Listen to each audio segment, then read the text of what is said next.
Maverick News, the antivirus program for your mind. And now, the Freedom Reporters.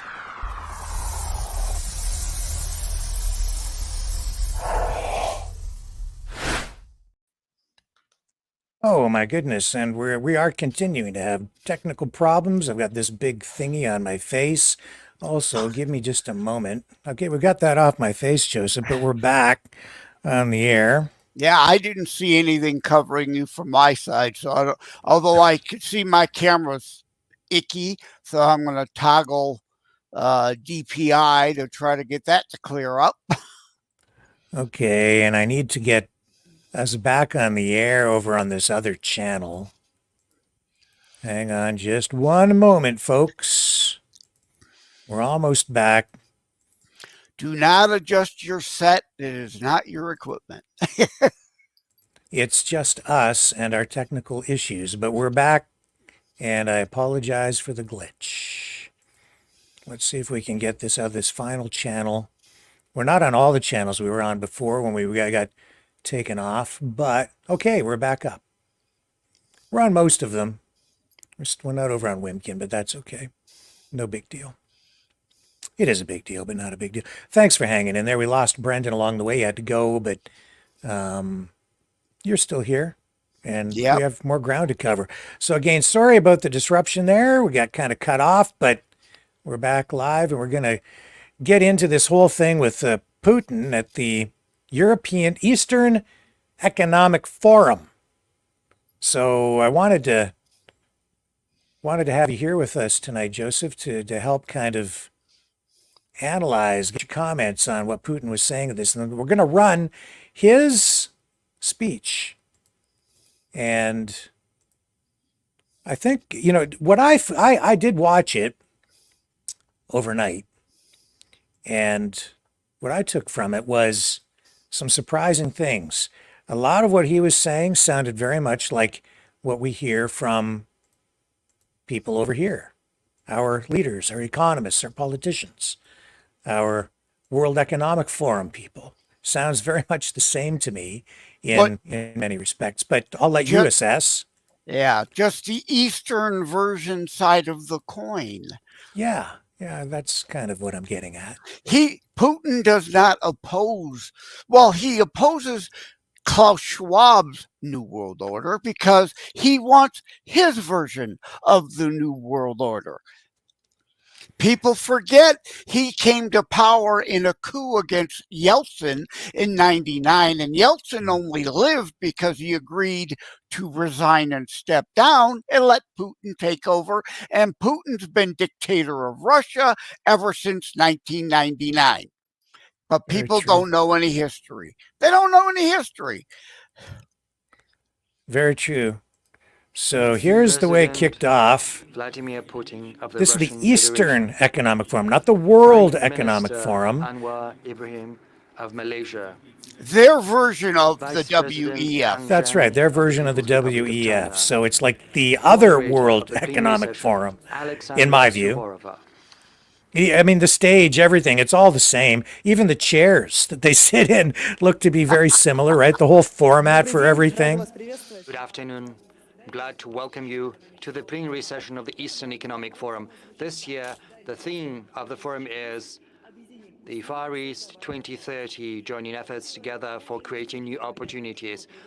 Mr. President, for many times now you've said that the 21st century's priority is the development of the Russian Far East, what has been done, what is yet to be done, how is Russia building its relations to the countries of the region. Building its own world order.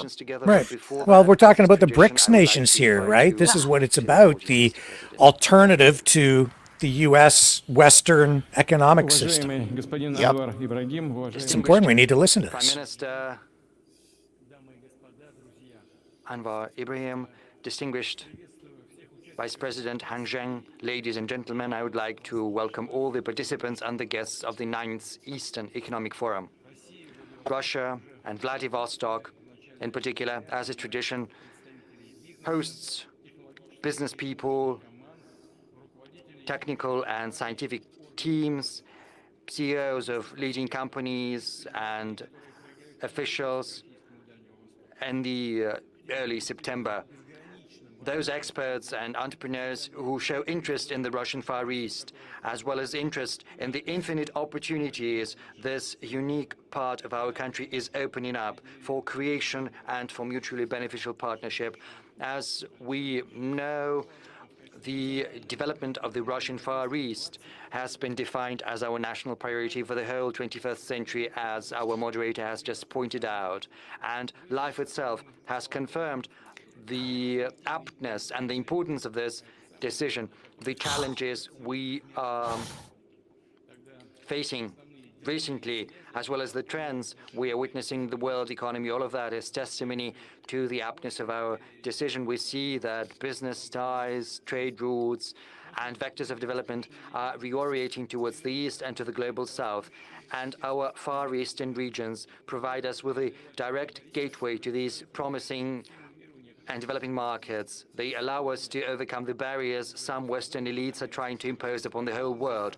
And what's most important, the Russian Far East is a great space which helps realize your entrepreneurial initiative and launch projects, build new industries. The Far East, without exaggeration, is right now the most important factor for reinforcing Russia's positions in the world. It's the flagship of Russia in the global economic reality, and our future, to a large extent, will be dependent upon how fast the Russian Far East is developing. So what do you think so far, Joseph? What are you taking from this? Pretty boilerplate type openings, I would dare say here. I mean, he's certainly not gone into anything radical here yet. It's more, But obviously, they're setting up an opposing economic system, and it's adversarial to the Western economic system. Yeah. And it's welcome to the attendees, those of you entrepreneurs that I haven't poisoned with polonium yet. Well, and okay, brings together around I shouldn't even laugh. 100 events, I panel shouldn't. sessions, and roundtables. True. How many has it killed with it? Of the Eastern Economic Forum. The forum brings together representatives of more than 75 countries and territories. These discussions are accompanied by substantial business dialogue. They result in concrete investment solutions and trade agreements. Just during the last 3 forums, more than 1,000 agreements have been signed to the tune of more than 10.5 trillion rubles. The Eastern Economic Forum has turned into a well-recognized platform for creating business ties and for discussing strategic issues related to the development of the Russian Far East and the Asia-Pacific as a whole. During my speech, in my remarks, I'm going to talk about some concrete steps towards this goal. I'll talk about our proposals to foreign partners in terms of reinforcing investment, trade, production, and technological cooperation in the Asia-Pacific. I'm also going to talk about the results as well as the plans we've got in economy, in infrastructure, and in the social sphere in the Russian Far East. I'll talk about raising the standards of living for the citizens of Russia living here. I'd like to remind you that starting from 2013, we've got a new strategic partnership as well as a comprehensive development strategy for the Russian Far East. This approach has turned out to be efficient over the last 10 years. We have either launched or are planning to launch more than 3,500 industrial, infrastructural, and technological, as well as educational projects. We see that the investment in the Russian Far East is growing 3 times over the last 10 years. It's 3 times as high as the average across Russia. And we see the outcome of this investment. We've got around 1,000 new enterprises, 140,000 new jobs. The industrial output dynamics in the region is 25% higher than on average across Russia since 2013. We've got 16 advanced development territories, and the free port of Vladivostok special preferential regime has been set up in the Kuril Islands, as well as a special administrative district on Ruski Island, which is hosting this forum. So what we're hearing here is like 3,500 infrastructure projects. They're facilitating massive investments. They're doing that really with an economic system that is, I would say, not unlike what is already set up in the West. They're using capital, they're using investment, right? Just as China's Yeah. What did they call that? What we accuse them? We call it not roads and bridge, but The Belt and Road Initiative. The Belt and Road Initiative. That's it. Exactly. That's right. Get them in debt, and we'll forgive the debt if you become one of our Axis powers. Yeah, well, I mean, it's like anything else. It's investment. That means debt. And I know that people are, this is what I'm talking about with the information warfare coming back the other way. Debt is so you can only have debt and make an economic system work if you have confidence in it. So one of the things that's being done to oppose the Western economic system is information warfare to subvert trust in the system, make people lose confidence in it. Your currency is not worth anything. Your investments aren't worth anything. If people lose trust in the system, lose trust that their stocks are going to be worth anything, that's what can cause a run on a bank. It can cause a stock market crash. That's what lack of trust will do. That can undermine the value of a currency as well, and actually destroy it if people lose confidence in it. Everything in the economy is about confidence. Yeah. For Putin's version of the New World Order, they have to supplant the US dollar as the world currency. All of this is about that, to destroy the dollar as the world currency. Yeah, that's exactly right. Exactly right, Joseph. I'm 100% with you on it. But yet there's a lot of people who think Putin is their friend somehow. They don't get it. They lack 100 years of previous history. Yeah. Well, and that's, I mean, instead of the two sides coming together and working together, and you can argue back and forth, what we have here now is two competing systems. And the way this is being rolled out, it's being done in a way that's in competition with the US dollar. It's being done in a way that is meant to destroy the other system. That's what I'm hearing. If somebody else is hearing it differently, let me know. But it seems to me this is very confrontational, adversarial. This is a declaration of economic warfare. Yeah, unlike has allowed us to get assets back to Russia from offshores and from foreign jurisdictions to the tune of more than 5.5 trillion rubles. More than 100 companies are currently residing in this district, and we're going to move forward and forge ahead, improving the business climate in Russia and in the Russian Far East in particular. We're going to stick to new, more efficient approaches to cooperating with our foreign investors here. During the last Eastern Economic Forum, we announced the establishment of international advanced development territories in the Russian Far East. They should provide globally competitive conditions for foreign investors, especially from foreign friendly countries. The first international advanced development territory is scheduled to be set up here in Primorsky region. Our Chinese partners are showing a great deal of interest in that, as well as the Republic of Belarus, which can participate in building a new deep water port here in Primorsky district. And I would like to ask the Russian State Duma and the government to accelerate the Belarusian puppet government, which is required for setting up such advanced development territories. Another factor is another regulatory decision we are about to make. Starting from September the 1st this year, our legislation stipulates the possibility of using foreign standards in design and construction. Of course, I'm referring to the standards of those countries where the resilience and security requirements for construction works are at least at the same level of as ours, or stricter. I do hope this approach is going to be implemented here, in particular in the advanced development territories in the Russian Far East.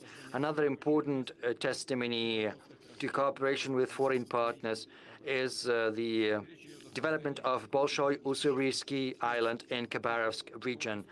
We intend to build big logistics companies here, border checkpoints, build new roads. In May this year, during my state visit to the People's Republic of China, our Chinese counterparts, and we have agreed to work jointly on this project. This will give a powerful impetus to the development of Khabarovsk and the region as a whole. I would like to ask the government to work through all the organizational and financial matters to start implementing this plan starting from next year, 2025. Of course, one of the key issues for launching initiatives in manufacturing, in residential construction and development, and in upgrading the transportation network, we need to have in mind the supply of energy. The electricity consumption in the Russian Far East is growing. Right now it stands at 69 billion kilowatt hours per annum. By the end of the decade, it's going to rise to 96 billion, and some settlements and districts and big investors are running into shortages of electricity, which puts a constraint on the construction of new residential areas and industrial facilities. I just want to pause it there for a moment. First of all, I saw a comment from someone in the chat saying the USSR hasn't been around since World War II. That's actually not true. The Soviet Union dissolved in 1991. It hasn't been that long. Also, Joseph, I just wanted to comment on China. References made there to China and its involvement in this new BRICS organization. Not that he's speaking specifically about BRICS here, but certainly talking about China. You know, China is not that long ago, at least not to me. 1970s, Nixon went to China, and back then, to normalize relations and open the doors to bringing China into the Western economic system, because at that time China had a third world economy, and the United States then invested all kinds of money. Companies went over there. Nixon opened the door to all kinds of investment. Now that didn't really start to take hold until after the death of Mao Zedong, and then we got a new leadership into China. And then around 1979 and into the 1980s, you saw major economic reform. They embraced the market economy more in a Chinese way, but it was that U.S. investment and the use of free markets and integration into the Western economic system that really facilitated the rise of prosperity in China. Yeah. It was doing that. A couple things. Yeah. Their kind of version of perestroika.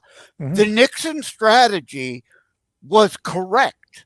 What happened, though, in the late 1990s and on, Americans selling out the West to China. Mm-hmm. They should have never been admitted to the World Economic Forum, or the WHO and all the other things, because at that point then they were not a earnest partner. Like I said, perestroika. Again, H.W. Bush and Clinton both blew the chance of perestroika actually working. And then again, Putin, through a coup, got Yeltsin to resign, and he's been dictator ever since 1999. We blew those chances. You alluded to this. He's not building this as a system to coexist with the West. These are steps to undermine and destroy the West. I agree with that assessment, absolutely. And it's very unfortunate because, the reason I bring up China and Nixon and what came after in the 80s with Deng Xiaoping, who really was the one who adopted more free market economics and facilitated the actual move to prosperity for China. The reason I bring that up is it's like this is how China is now repaying the West. But we are also equally to blame in many respects because we haven't fostered proper relations. Now, that being said, I think there's maybe more of a chance for peace and prosperity into the future with China than there is with Russia, just because I think relations there are better and because They hold our the debt. that's right. So they're not gonna. I was gonna just say exactly that because they do so much business with us over here. China is Canada's second largest trading partner. May well be the biggest trading partner for the United States. So you have the two biggest economies in the world now trading with each other. And why would they want to blow each other up when they're both, you know, benefiting from that relationship? We need to find a way to make that work better, not worse. But this, this division, East versus the West again, I'm very worried about it. Now, we'll continue to watch here, but I also see that it's a problem with the American use of the dollar as a weapon that has undermined trust. Again, there's that word trust in the dollar and the economic system. It has shaken it to the core. Can't be doing that with your currency, with your money. Yeah, I don't think there's going to be much of value in this. The important stuff, the stuff they're not saying out loud behind the scenes in the smoke filled rooms, are the things to be worried about. And BRICS, them also working towards digital currency. Meanwhile, idiots here think, oh, digital currency is great, unregulated and controlled by the government. Do you not understand tyrannical government? You're a useful idiot setting up the cashless society for them that will then nationalize. Yeah, we will. Every transaction and tax every transaction. They will know anything and everything you do. In fact, he's gonna talk about that as we get into this. I've already instructed the government to work with our big energy companies and business circles to draft a long-term program for developing the energy capacities in the Russian Far East and me to provide the tools for project funding. And through this program, we need to remove any shortages we anticipate in electricity supply in the Russian Far East. First and foremost, through commissioning new electricity facilities such as Nizhny hydropower plant in our Morsk region. It'll provide energy to the region and to the eastern polygon of the Trans-Siberian Railroad. It'll help protect the territories against freshets. And I would also like the government to think about building NPPs in the Russian Far East. We spoke about that yesterday. And this plan should take into account both the current needs as well as the needs we anticipate in future among the business and our citizens. And of course, it should take into account the long-term goals. And it should also reinforce the transportation and logistical capacities of the Russian Far East. The most important project in that regard is the expansion of the Eastern Polygon. Over the last 10 years, both in the Trans-Siberian Road and Baikal-Amur mainland, we have laid more than 2,000 and have upgraded more than 5,000 kilometers by the building or rebuilding more than 100 bridges and tunnels through Lena, Bureya, Selinga rivers. By the end of this year, the throughput capacity will have risen to 180 million tons. This year, we have opened a new third stage for the development of this transport network. We have already started doing that. We need to remove the bottlenecks, commission more than 300 facilities, such as the relief roads for Severomoysky, Kuznetsovsky, Kodarsky tunnel, as well as the bridge over the Amur River. But of course, this is even a more large-scale task because we need to create a second main track along the length of all of the Baikal-Amur mainland. We need to create 2 tracks for the Baikal-Amur mainland, and we have to electrify it along all of its length. In the next 8 years, we need to lay 3,100 kilometers of the railroads. Just to draw a comparison, it's the same length that was laid when the Baikal-Amur mainland and the Trans-Siberian Road were built, and the same as was laid when the Baikal-Amur mainland was being constructed from 1974 to 1984. So currently we are building a project which, in terms of its scale, is bigger than the biggest infrastructural project of the USSR, which used to be built by all the republics of the USSR, and their forces were very strange back then.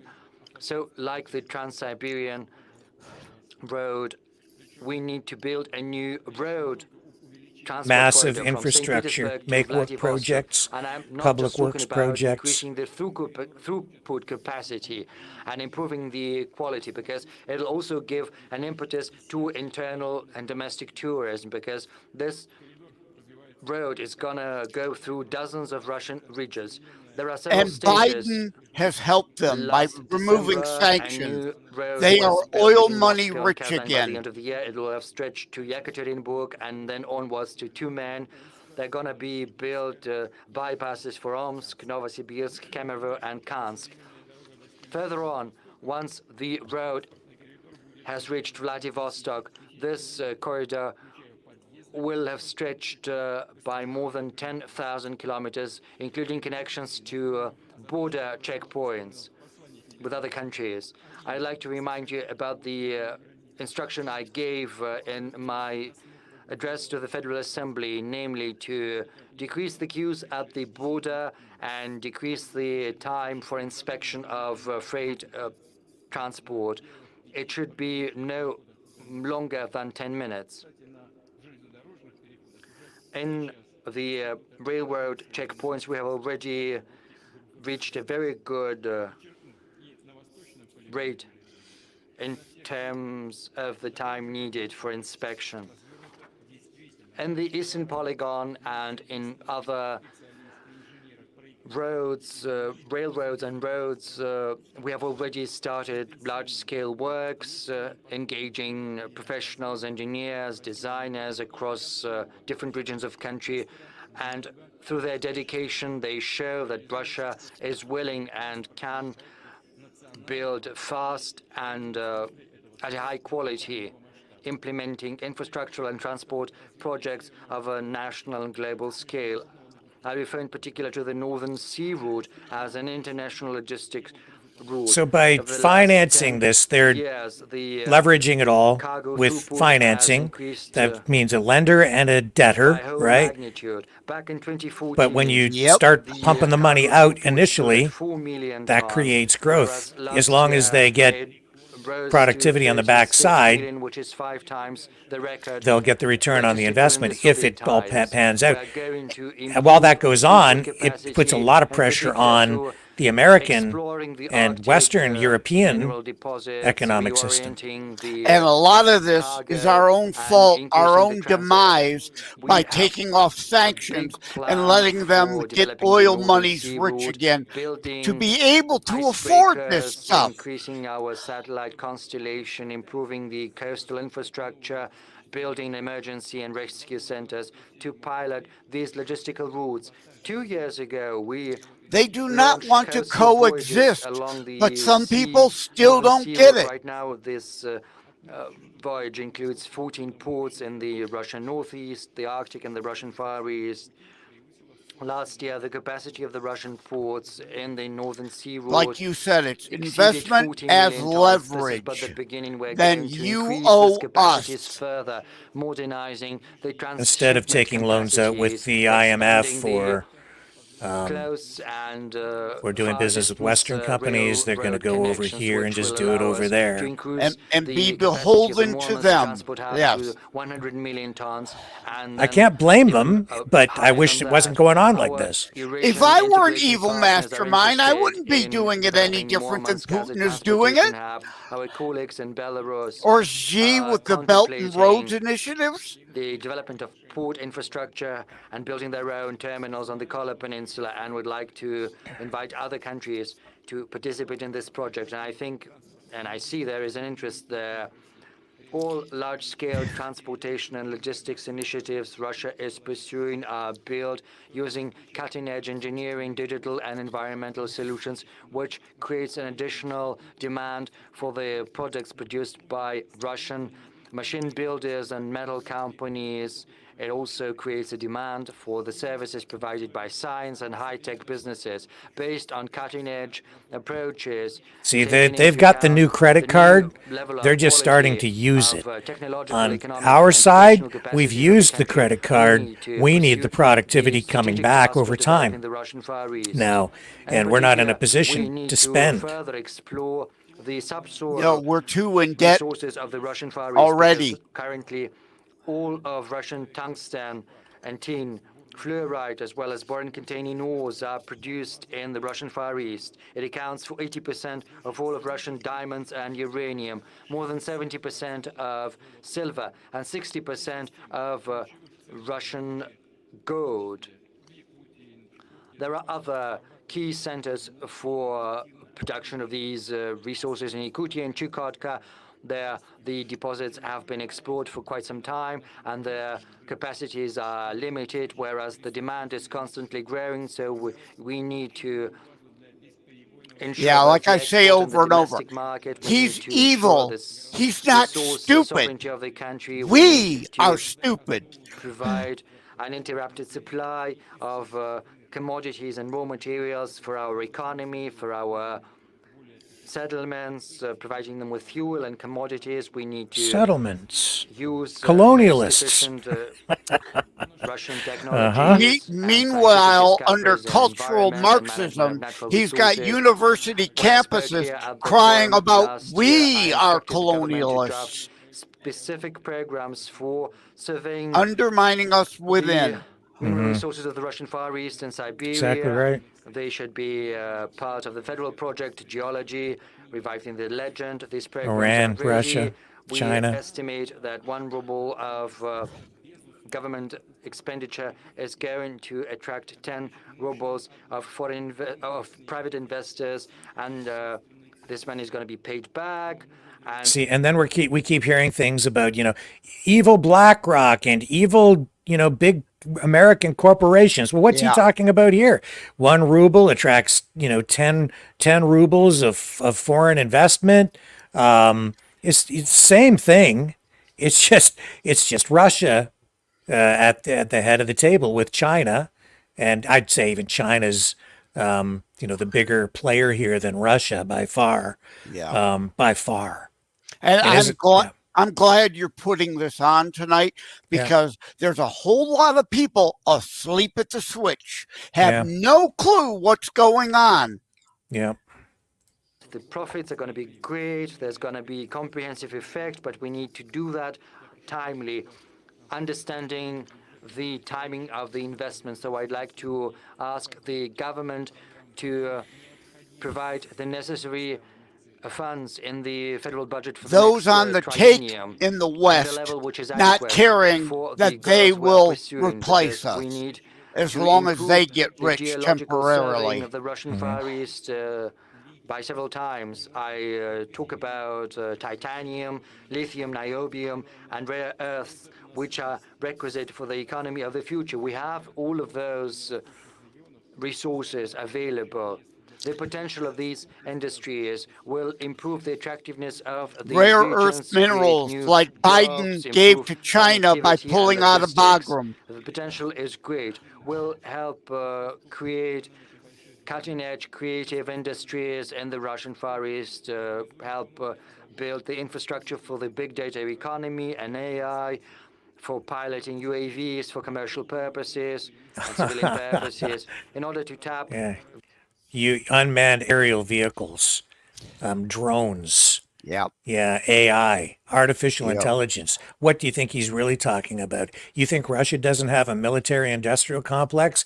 Yes, they do. Oh, absolutely. And like I was saying, not everybody over here is on the take, but he is definitely funding all sides to try to get us fighting each other and undermine our own nation. There are others not on the take that are just useful idiots who think, hey, communism will be great. They'll be part of the ruling elite. No, you won't, moron.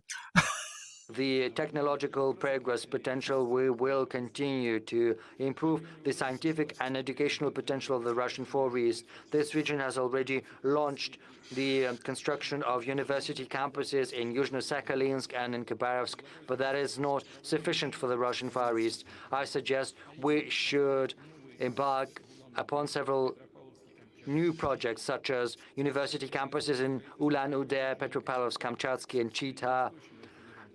A new batch of construction is going to be implemented here for the Russian Far Eastern Federal University in Vladivostok. It'll have all the conditions for youth entrepreneurship and business incubators. We'll also develop universities in the Arctic. Apart from Archangel campus, we'll build a similar project in Murmansk. Also, on the basis of these campuses, we will launch cutting-edge engineering schools. 2 such schools in Sakhalin and Vladivostok have already been set up. They are meant not just to train specialists for industry and agriculture, transport and social sphere, and for the AI.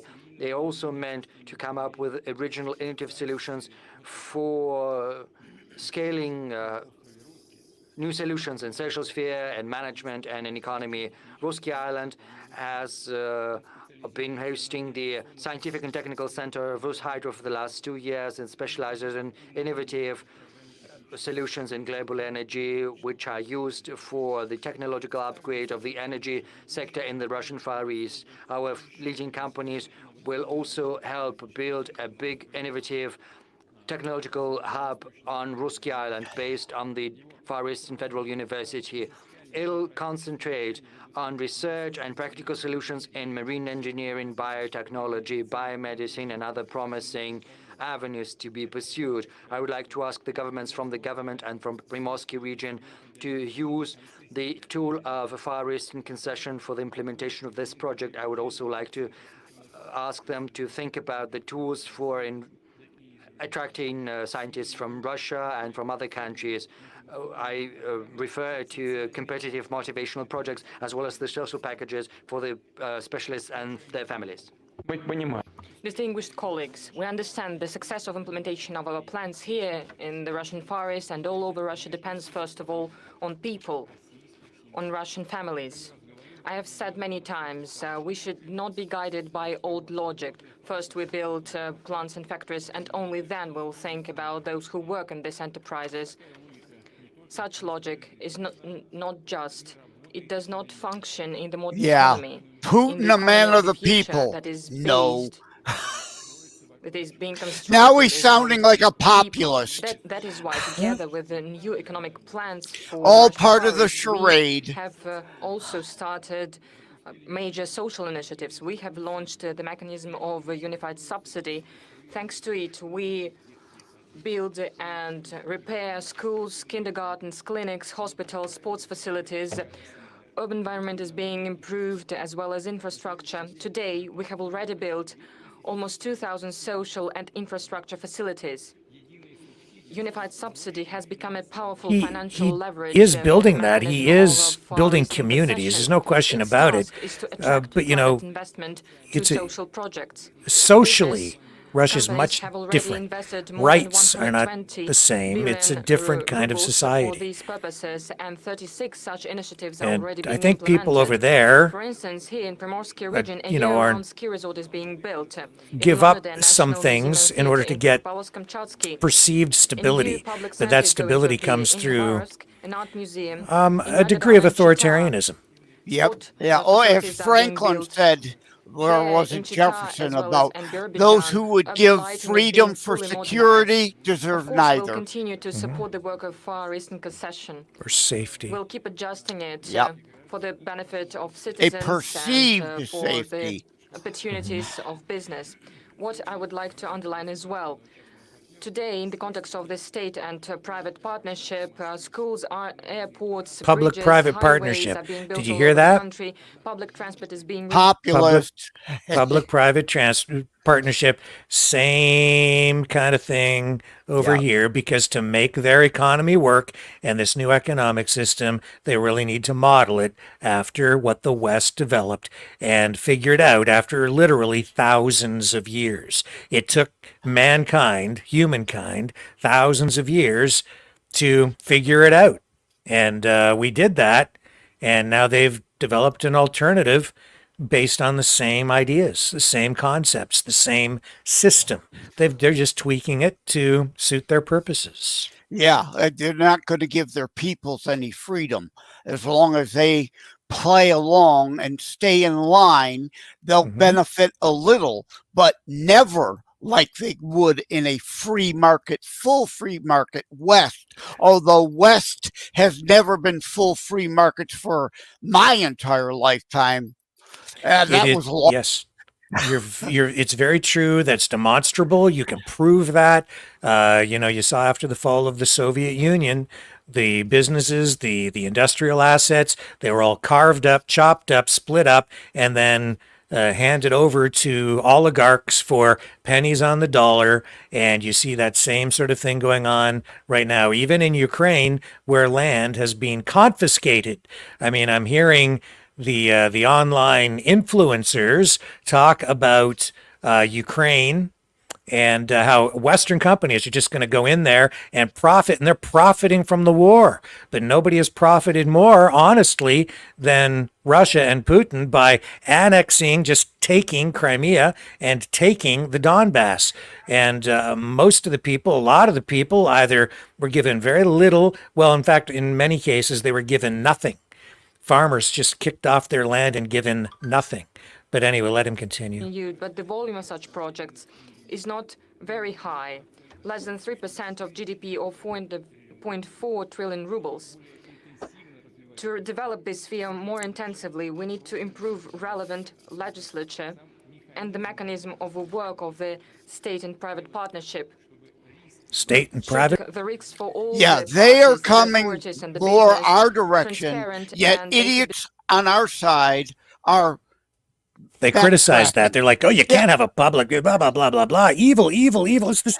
Listen, it's the same idea. It's just that over here, it's being portrayed as capitalistic greed. Over there, it's some sort of, I don't know, virtuous philanthropic endeavor. No, it's not. It's the same damn thing, except over here, it's not really a truly free market. It's more a little more central planning. It's controlled. It's authoritarian, and the winners and losers are picked. And the people who get to participate are those who support that system. If you don't, you don't. Now, where have I seen that concept? The New World Order? Well, here it is, folks. This is what the New World Order is going to look like, because you know why? Do you know why? Because the idea is for this to not just coexist with our system, but to replace it. This is the Great Reset. Yeah. They want in my view. Yeah, no, absolutely. I keep saying this over and over, but somehow people think Putin is Gorbachev. No, he's not a Gorbachev. He's not looking to coexist and improve things for his people. He wants his version of the New World Order. And we keep closing our markets more while they are opening them more about power and control. It's all power and control. And I'm gonna say that it's not their version of the New World Order. This is what people have not clued into. This is the New World Order. We are the old world order. We're the old economic system. We are the West. This is all going away. This is not going to be business as usual. That's all old. Okay? This is the New World Order. People just haven't clued into it yet. This is what it is. You're looking at it right here. This is the plan. Trust the plan. This is the plan right here. Be divided in a just way. For instance, when we implement publicly important projects, knowing Putin, the supposed Christian, he learned from history. The Soviet was killed by Pope John Paul II and Reagan, so he pretends to be a Christian now. Participants of the project in state and private partnership, the corporation would control the system of risk allocation, it would confirm the benefit of the project for the state as well as for the business. We have already spoken about this with Sergei Ivanovich, and the corporation is ready for that.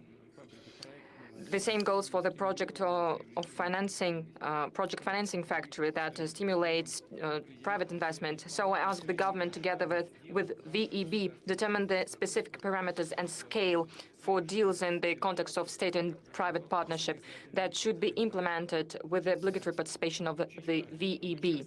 Going further, it's important for the private investment to be attracted, having long-term plans of development of industries and territories, as well as our settlements, cities, towns and villages for their comprehensive development. For comprehensive development. That is why we actively promote principally new instrument to improve the quality of life of people. They are called master plans. Many people know about it. Our Russian colleagues mostly know about that.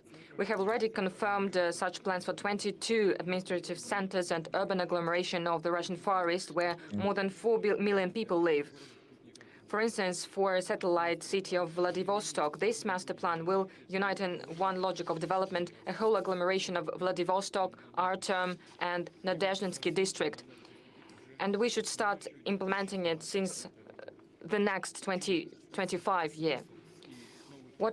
What is the specifics, the meaning of and the approach of these new master plans? We need to see what was done before on the local level. To take Economic over the and world. urban planning, authorities were not interacting. It's effectively in true. economy, Again, business, Putin is evil, developing by not themselves, stupid. mostly He construction, learned utilities, social the Soviet infrastructure fools were of the severed. past mistakes, and As he a will not result, repeat them. this balance And I'm not blaming him. He's got every right to do it. No! He can do it if he wants. He's not doing anything. In this case, he's not doing anything wrong. I'm just saying this is what it is. But people here, we've been fed this propaganda line that it's like, our system is evil, their system is great. Everything here is bad, everything there is good. Yeah. We're just a bunch of greedy capitalists, but not them. No, they're virtuous. This is a kinder, gentler kind of economy. Yeah, designed to destroy the West and exert global power. That's what this is. And Okay, more but unuseful go ahead. idiots and more unuseful idiots on our side won't defend freedom and markets and let him overtake us. Well, we're in a difficult position, and if you think that this kind of stuff is going to lead to peace, I suspect not. Okay, it's just not, because it's going to create all kinds of massive economic disruptions, and that's very dangerous. And some on our side are paid puppets. Others are just useful idiot buffoons. decisions were made and the urban spaces were also disbalanced. Now, the region and local administrations have had a series of discussions with the residents and business. They have found problems, determined the potential on all the fields of development for every city, and there is an individual long-term model for every city. In fact, in the context of one document, we have the concept of social, economic, and spatial development for every city, with commissioning of transport, utilities, energy, and other kinds of infrastructure. And I'll repeat, the integral task here is to improve the quality of life of citizens. This is our goal. The most part of the events of the master plans in the Russian Far East are already designed, but I need to say right now that 70 This facilities is will all be commissioned to until try the to end of make this him year. look like And then a the pace of implementing populist, this master like plan he's will a be good improved. guy. Because again, Point he's out federal evil, subjects not and borders stupid. that are the most active in implementing this work. The Ministry for Development of the Russian Far East has created a special rating. The leaders in implementing master plans now are Sakhalin and Magadan regions, the Republic of Buryatia, as well as Kamchatka and Khabarovsky territories. I thank colleagues for the pace gained, and I ask to keep building it up. I'll point out that every year we will follow the dynamics of Far Eastern master plans. We'll point out the best regional teams and federal bodies so that the rest could follow suit and use their best practices. I'll add that we have made a decision about additional volumes of budgetary loans to implement master plans approved by the government. We have already allocated 30 billion rubles, and I'll underline this will be additional. There is a confirmed limit since 2025 till 2030, and I propose to allocate 100 billion rubles to implement master plan projects in our Far Eastern and Arctic cities. So above the limit that the regions can receive according to the standard distribution. Speaking about implementing urban development plans, we should not forget about forming new national projects. They're already on their final stage. Moreover, we need to allocate funds for the development of Far Eastern cities in separate sections. First of all, in the context of such national projects as infrastructure for life, effective transport system, family, long and active life, as well as youth and children. What else should be pointed out? Half of master plan spending for Far Eastern cities falls on extra budgetary sources. It means the investment of business, city-forming enterprises that are ready to build clinics, kindergartens, sports facilities, pave the roads, renew utilities networks, restore cultural monuments, and so on and so forth. As I have already said, we will support such investments of the Give business, the because people I'm sure some that building up benefit. the pace of transformation in cities, their share will grow. For instance, from the part of the strategic partners, big enterprises that have their social programs and actively participate in urban modernization where they develop their business. Their resources, capacities, and experience should also be used to make... And it's not to say they can't build and aren't building a prosperous society. I think that they are, that where you know, people, the standard of living will rise and it'll become a first world economy and society. In fact, they already are. Well, the Soviet Union, Russia, they've been viewed more as like a second world economy, but they are, you know, they're emerging and they're now working together with these other second world economies and first world economies like China and building up into a powerhouse to oppose the West. Yeah, you're saying what I was saying. Giving them a little more benefit than what they currently have will make them complacent and allow the dictator to continue.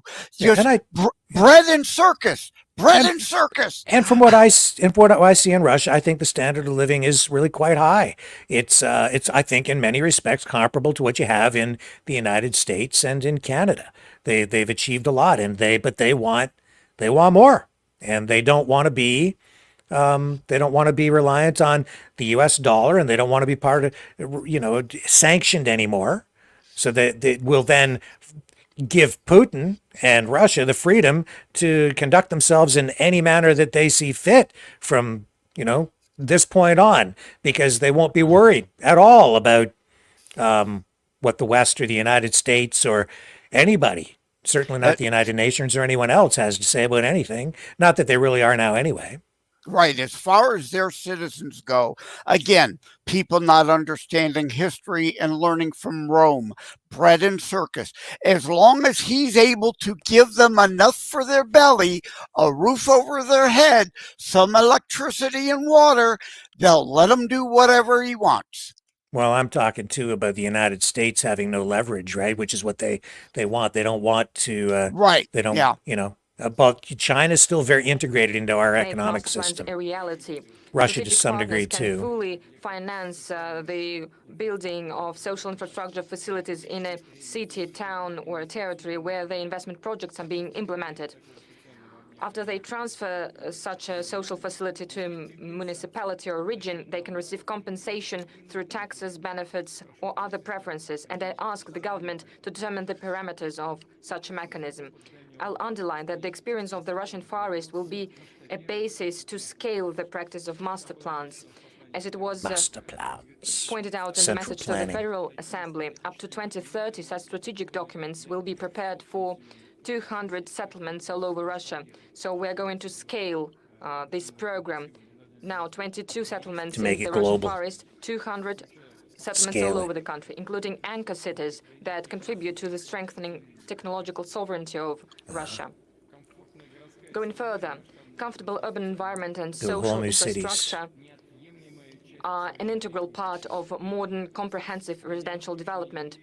Far Eastern investors implementing such projects have a right for preferences of the territories of advanced development in the context of the Far Eastern District Instrument. Now it is being piloted in 7 regions. I'll be right back. We plan Sure. to build 1,800,000 square meters of housing where almost 7,000 people are going to live.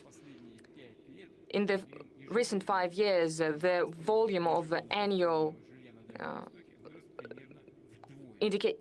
number of housing being built in the Russian Far East has doubled, and by the end of this year, we expect commissioning of 5,600,000 square meters of houses. Important determining role is being played by the Far Eastern mortgage. As you know, we have distributed it also for the participants of the special military operation. The loan at a record low 2% rate can be used by young families where parents are less than 36 years old. Moreover, this Far Eastern Hectare program can be used by employees of the enterprises of defense and industry complex, teachers and doctors. The same goes for those who live in the Arctic regions. And we are going to prolong it till 2030. I know that there were discussions in the governments about the terms of such mortgage in the future, and I propose to put a stop here and preserve the rate for Far Eastern and Arctic mortgages without change, 2% per annum.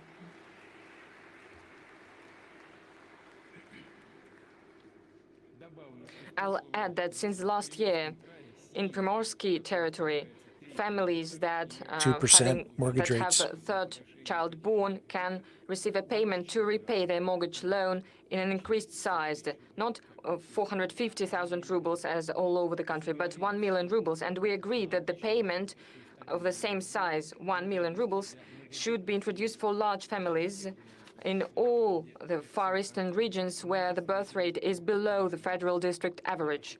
And I ask colleagues to expedite the adoption of legal acts for this measure to start functioning since the 1st July of this year, saying retrospectively. And separately, I would like to dwell on very important issues for our families, for our citizens who live far away from the big land, in remote and small cities and villages of the Russian Far East and Arctic. Our task is to ensure regular, uninterrupted supply of these settlements, reduce the time and cost of cargo delivery. Last year, we have adopted a law on northern delivery. Now we're planning everything in a centralized way on a federal level, and it is being implemented and coordinated in the regions. The transportation and maintenance of cargoes, of light support cargoes, are being prioritized. The supply and delivery of the northern delivery can be supported by budgetary loans. We're also going to develop the anchor transport logistic network of northern delivery, including highways, railway stations, sea and river ports and airports. Since the next year, the United Sea operator of the northern delivery is going to start working. It is going to deliver cargoes to Chukotka first, and then will expand the geography to Yakutia, Kamchatka territory, Arkhangelsk region, and Krasnoyarsky territory. Another topic goes for the medical servicing of citizens who live in remote cities and villages. There are settlements in the Russian Far East where you can go only by a railway, and they lack doctors for medical and professional examinations to provide medical help. Since September this year, 5 Far Eastern subjects of our federation, and the next year in the 8.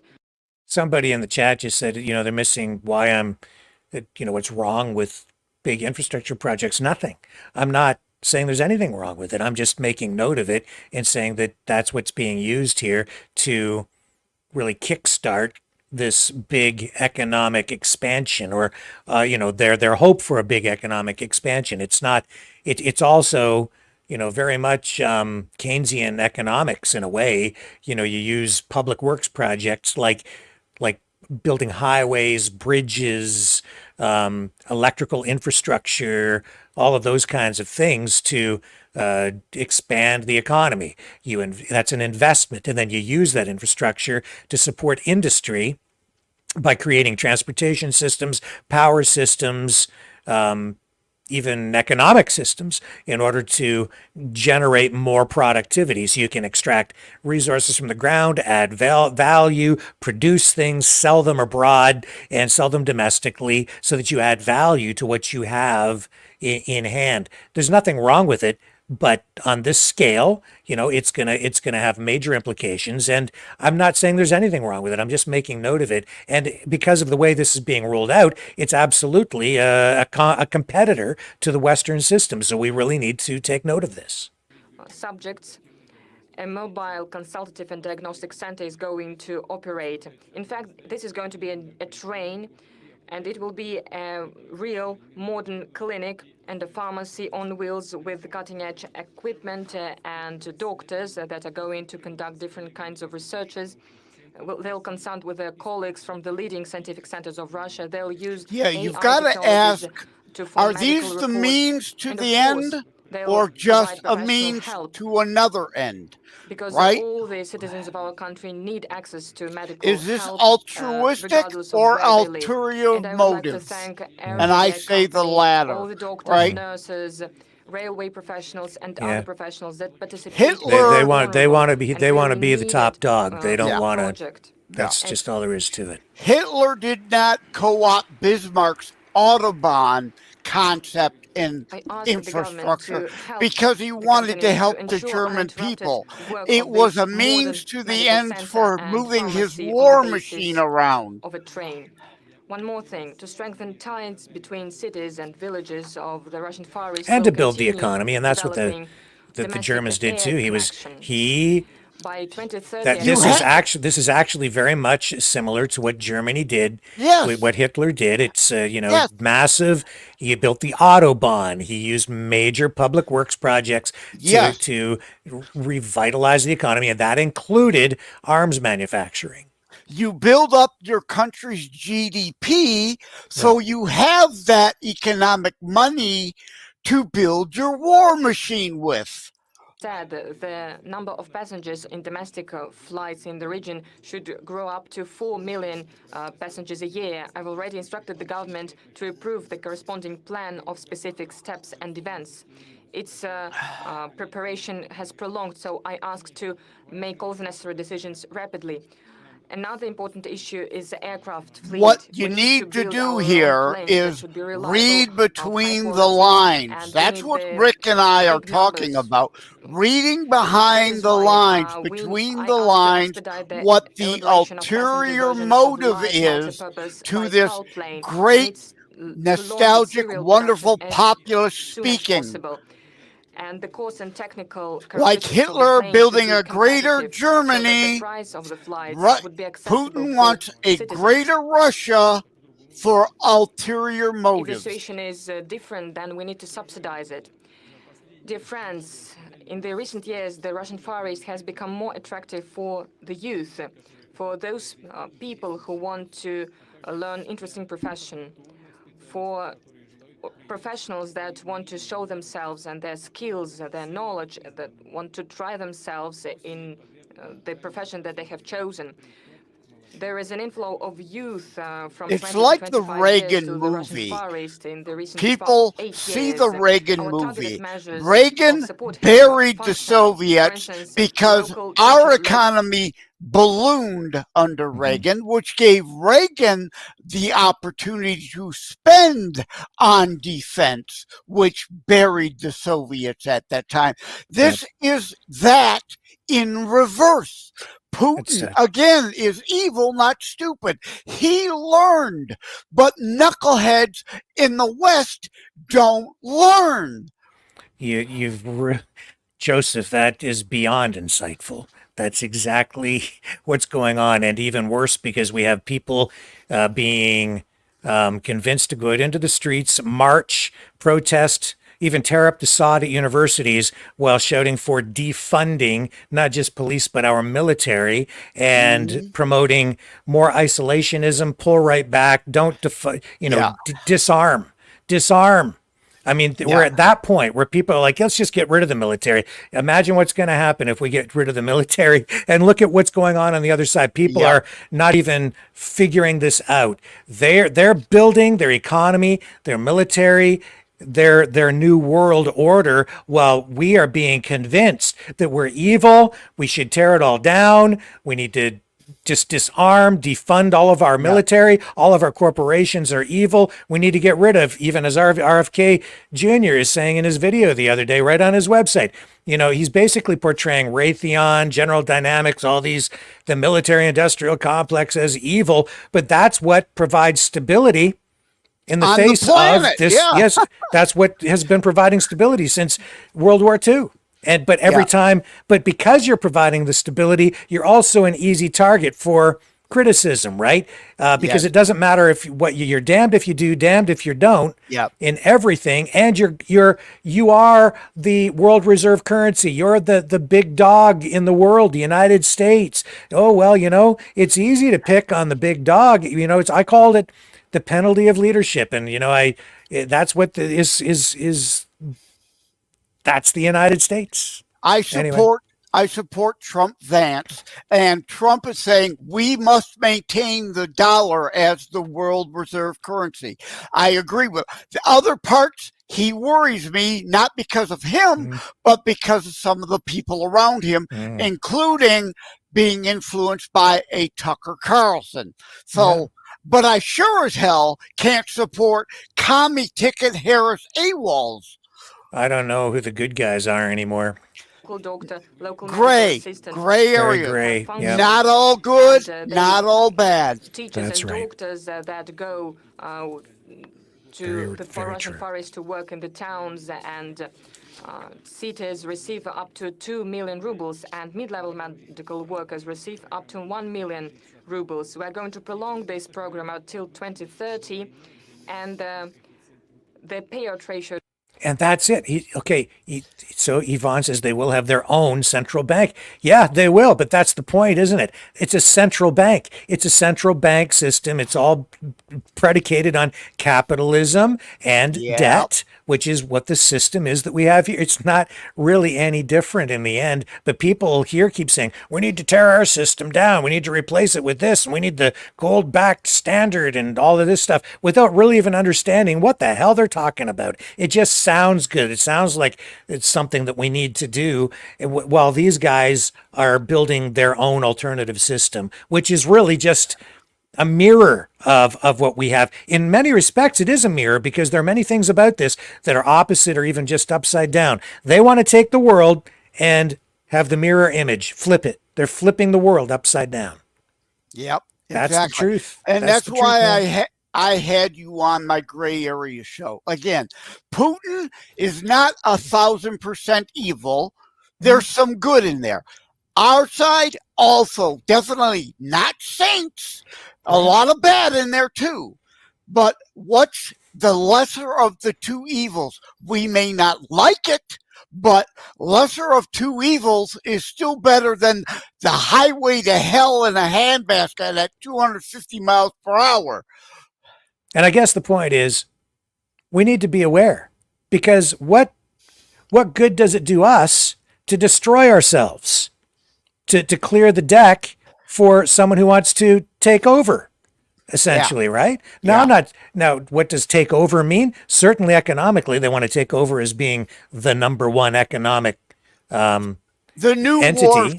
The new warfare is more, like you said, economic battles as opposed to actual military And that's why, in part, we're back to the domino theory of the 70s and wanting to counter Putin in Ukraine and keep him tied up and try to bleed him of some of this money. At the same time, we're nearly bankrupt, almost 40 trillion in debt in the U.S. We can't sustain it either, people. Except I was saying the other night that I think it is sustainable when you look at it from a global perspective, because it's not the US dollar anymore. It's really the world dollar. It has become the world dollar. So you have to look at what's the potential economic output of all the countries that participate in the Western economic system. And is that enough to support the debt? And yes, it absolutely is. But the problem is, if these guys are successful with their challenge to that system, and then they even cut that in half, now you have a massive problem, because you have a surplus of dollars on the market that people no longer want, at least 50% of them say, okay, or maybe more. It creates a run on the dollar, which is to say people are selling it off. The dollar crashes. Now, good luck, paying off that debt or supporting it, because it undermines confidence. And in fact, it could destroy the currency. It's not just the debt. It's if people lose confidence in it, which is why they want you, everybody in our audience tonight, they want you to lose faith in your country, in your institutions, in your bank, in your hospital, in your police service, in your society, in your country. They want you to lose trust in it, lose confidence, so that you give up. They want you to give up, basically. It's only sustainable, Rick, because only 2 times in history has our debt been this degree of percentage of GDP. World War II and now. We gotta get a Reagan boom or the Trump boom. We need a roaring 1920s again, so that economic value grows. So as a percent of GDP, that debt shrinks. So I don't disagree with you, but it is not sustainable unless we get that economic turnaround. Otherwise, you got to get growth. You have to have toilet. growth. That's right. And if you undermine the trust, and if you then have half the world going with the other system, now you've cut your demand, right? And you've cut the potential productivity by 50% just by dividing the world in half. And now you've got a big problem, because you're right. I absolutely agree. Now you can't pay that debt. That's how everything crashes. And Chris is in the chat saying everyone has to agree to participate in the U.S. use of the U.S. dollar globally. When the U.S. weaponizes the dollar to harm nations, no one will want to use it when there is an alternative. And that is absolutely true as well. But that is because the U.S. has fell into this trap. They used the dollar to exert pressure on other countries through sanctions, so that they wouldn't have to use weapons, so that they didn't have to drop bombs. So they used the dollar instead. Now, would you rather use money or bullets or mushroom clouds? So mushroom clouds is the issue. And in order to provide security around the world, which is what the role of the U.S. became after World War II, right? That's what the Western countries required through NATO, but the United States the biggest player, right? So it's an international effort with all the participating nations. But yeah, they used the dollar. In a way, they shouldn't have done it, but it was a kinder, gentler way of creating stability with countries that were unstable or threatening other countries, or doing things that were against humanity, humanitarian crimes. So the U.S. would use the dollar, sanction this country because of human rights violations, sanction that country because they invaded some other country, sanction this country because they were being a bad actor. And, and they're always caught in the middle, and then always demonized, always criticized. And yes, because some of those countries and acting in ways that, you can argue each one of these cases individually, but the point is, it was instead of dropping bombs. But now it's like, well, you weaponized the dollar, so we don't trust your economy. Now that's being used to undermine stability here as well. I Get it? agree with Yeah. you 100% here. It's like Trump's first term. I oppose running up high tariffs and engaging in tit for tat. You charge us 100%, we charge. Yeah. But what was the alternative? So I gave Trump grace on that, even though I opposed the running up of high tariffs. What was the alternative? Asking Congress to declare war on China? And why did the U.S. become, the world policeman? It's because the United States had the bomb. So we were living under the nuclear umbrella. But in my view, the United States is not the big bully that everybody makes it out to be. Mistakes made for sure. But if the United States had wanted to just take over the world and become the giant dictator, they had the opportunity to do it right after World War II, both economically and militarily. They could have just, you don't do it, we say we're going to nuke you. But they didn't do that. They've never really done that, but that threat always there, mutually assured destruction, and it's just now we're into a real pickle, aren't we? Because it's the U.S. is demonized so heavily. Well, FDR and Truman were both socialist sympathizers. They held Patton back from rolling onto Moscow like he wanted to do, and they killed Patton for it. But yes, even 5 years later, when we knew they were testing the bomb, we could say, no, we must only be the only nation on the planet with that weapon. You either cease and desist, or we're dropping one on Moscow like we did Hiroshima. You're right. We could have controlled the entire planet, but commie sympathizers even then said, no, let Stalin get off the mat. Churchill knew FDR and Truman were morons. And what's being, done now? We have, the proliferation of nuclear arms. Many countries now have have nuclear weapons. This has honestly destabilized everything. Yeah. Now it's not just we're getting this economic warfare from the other side because they have nuclear capabilities. Honestly, that is what is happening here as well. So there are many layers to this, but people need to wake up and open the other eye and start understanding that we need to be protecting our own self-interests as well. Otherwise, you're going to own nothing. Yeah, to your point, we could have controlled the world with that weapon. We could, if we are the evil colonialists, wanting to rule the world, as you said, we could have done it. We could have let Patton roll on and dropped a nuke on Moscow and had control of the entire planet. But we didn't, because we're not those that they claim we are. And I'll tell you something else. Even if they had, it would have been the wrong thing to do. It's the wrong thing to do now, because even if you do that, even if you have that kind of power, as soon as you do that, you can't maintain that. And who would want to? Yeah. Who would want to rule over the world like that? Then, that's pure evil. And that's not what we were. But what's going on right now? We're getting this assault, this pushback on the other side. And is it because we're truly evil and can't be dealt with? I don't buy it. I just don't buy it. Right. So to your point, we could have become the evil we detested by indeed doing that, but we didn't. Yes, hindsight is always 2020. The only way of controlling the proliferation would have been if we indeed would have used it to insist we were the only one with it. But that cat's out of the bag. We are not the evil they say we are. We didn't do those things.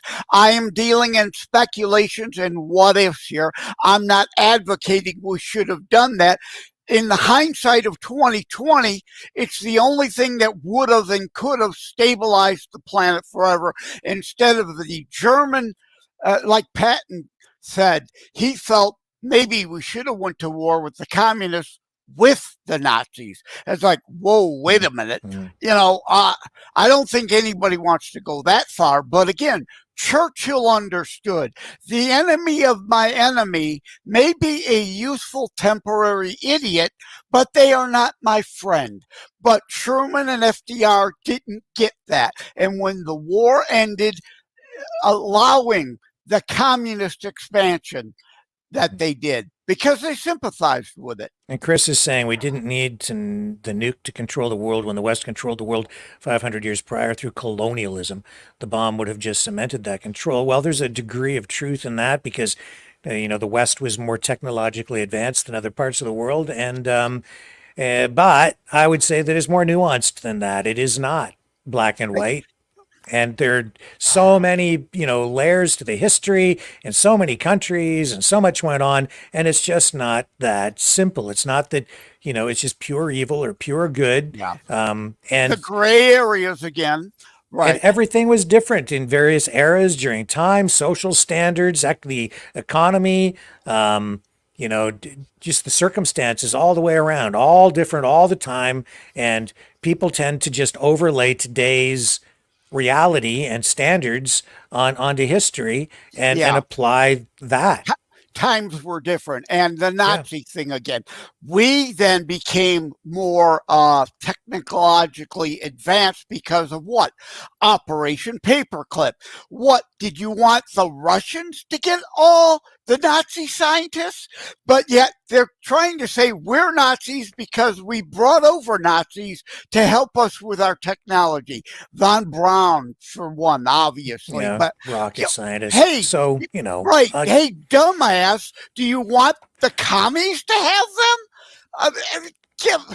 And some scientists did go to the Soviet Union, some German scientists. So they had them over there too, but the war was over. And what are you going to do? You're going to just, if you want the war to be over, then you have to stop killing people. And that's what happened. They stopped killing people. And then it's like, okay, what do we do with all these people and all these resources now that, have essentially become the spoils of war? Anyway, more of this. Eastern payout ratio. Another program goes for local cultural professional. It supports local clubs, creative centers, libraries, musical schools, museums, those people who preserve our cultural sovereignty, identity, our traditional values, those who educate our youth. And I ask the government to start implementing this program since the 1st January next year. And of course, if we speak about cultural professions that go to small settlements in the Russian Far East, they should also receive payouts with the increased Far Eastern payout ratios, as well as the possibility to participate in the Far Eastern mortgage program. Yeah. There are new museums being constructed in the Russian Far East. Again, museums, he understands the importance of culture and, building communities for social stability. He gets all of that, right? So he's a very smart guy, Putin is. And in the chat over here, let me just find this again. Where did we go? I lost it. Where's the chat? Here it is here. Simplehorn said stability of the planet post-1945 was 100% based on the West, and most of that was the USA and the British Empire was bankrupt. France and Germany devastated. The USA was simply all there was. That is very, very true. I think you're absolutely right, and I think that just shows that how important the United States was, and I think it all shows the human side and the kind side, the gentler side of Western society. Didn't dominate, rebuilt Japan, rebuilt Germany. It was about rebuilding everything and creating a better world at the time. And Germany and Japan are, of course, now our allies because we learned the idiocy of Wilson at the end of World War I. And the other thing is, too, we were the only nation on the planet, really, that us in Canada and Mexico that wasn't bombed into oblivion through World War II. That's right. For instance, in the context of this work, we are going to preserve the memory about the Kuril landing operation in the August-September 1945. It was one of the last battles of the Second World War.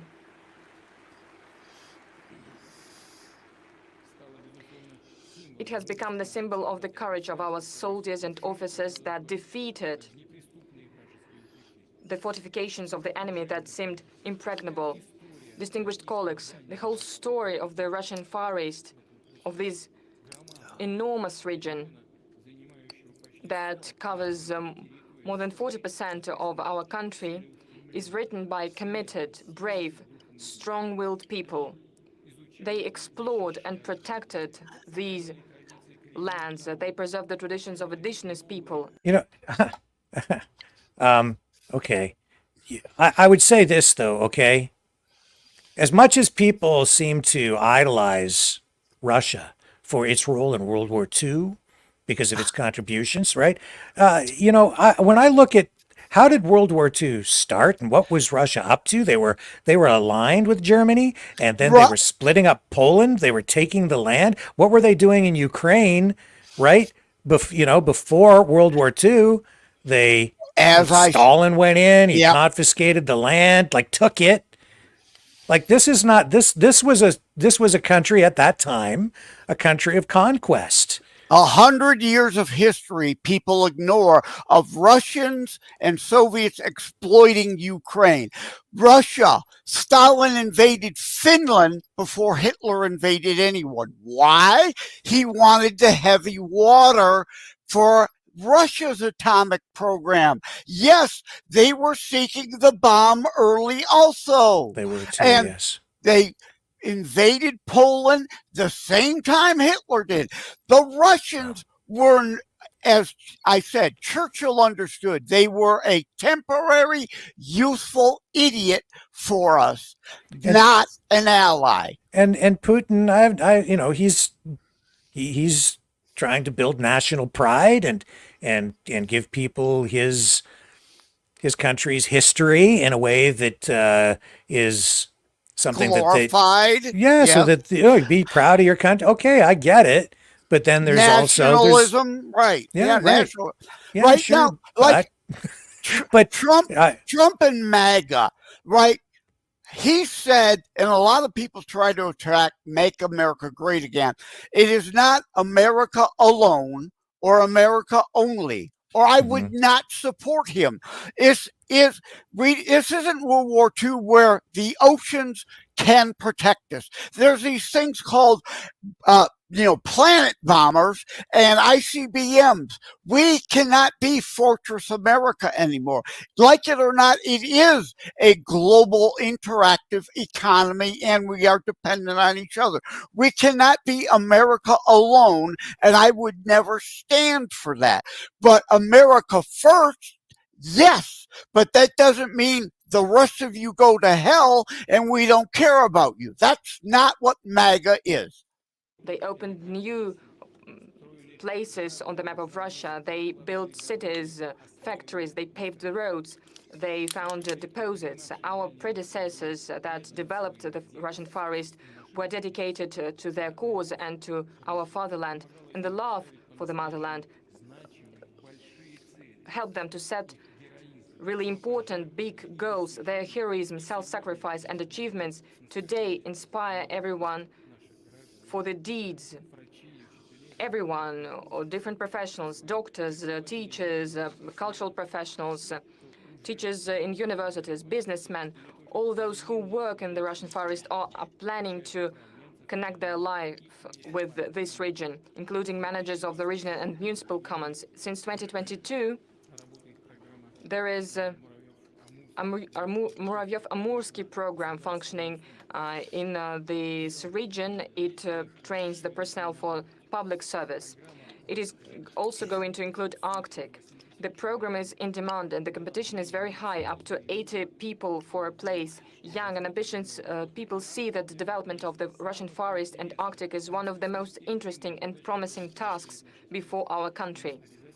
That is why we're going to prolong Muravyev-Amursky program until 2030. I'll repeat, together, the authorities of all the levels, business community, public organizations, citizens, need to participate in implementing new national projects and programs for them to receive a wide Far Eastern dimension. This way we'll make a step forward in developing this strategically important region of Russia and improving quality of life of people. And of course, we're going to widen the ties of the Russian Far East and our whole country with foreign partners, states and companies, our friends that are interested in a solid, long-term, mutually beneficial cooperation. This way, we'll continue strengthening the positions of Russia in the world, and I'm sure that together we'll achieve these goals without any doubt. Thank you for your attention. So they're going to go here to questions. Thank you very much.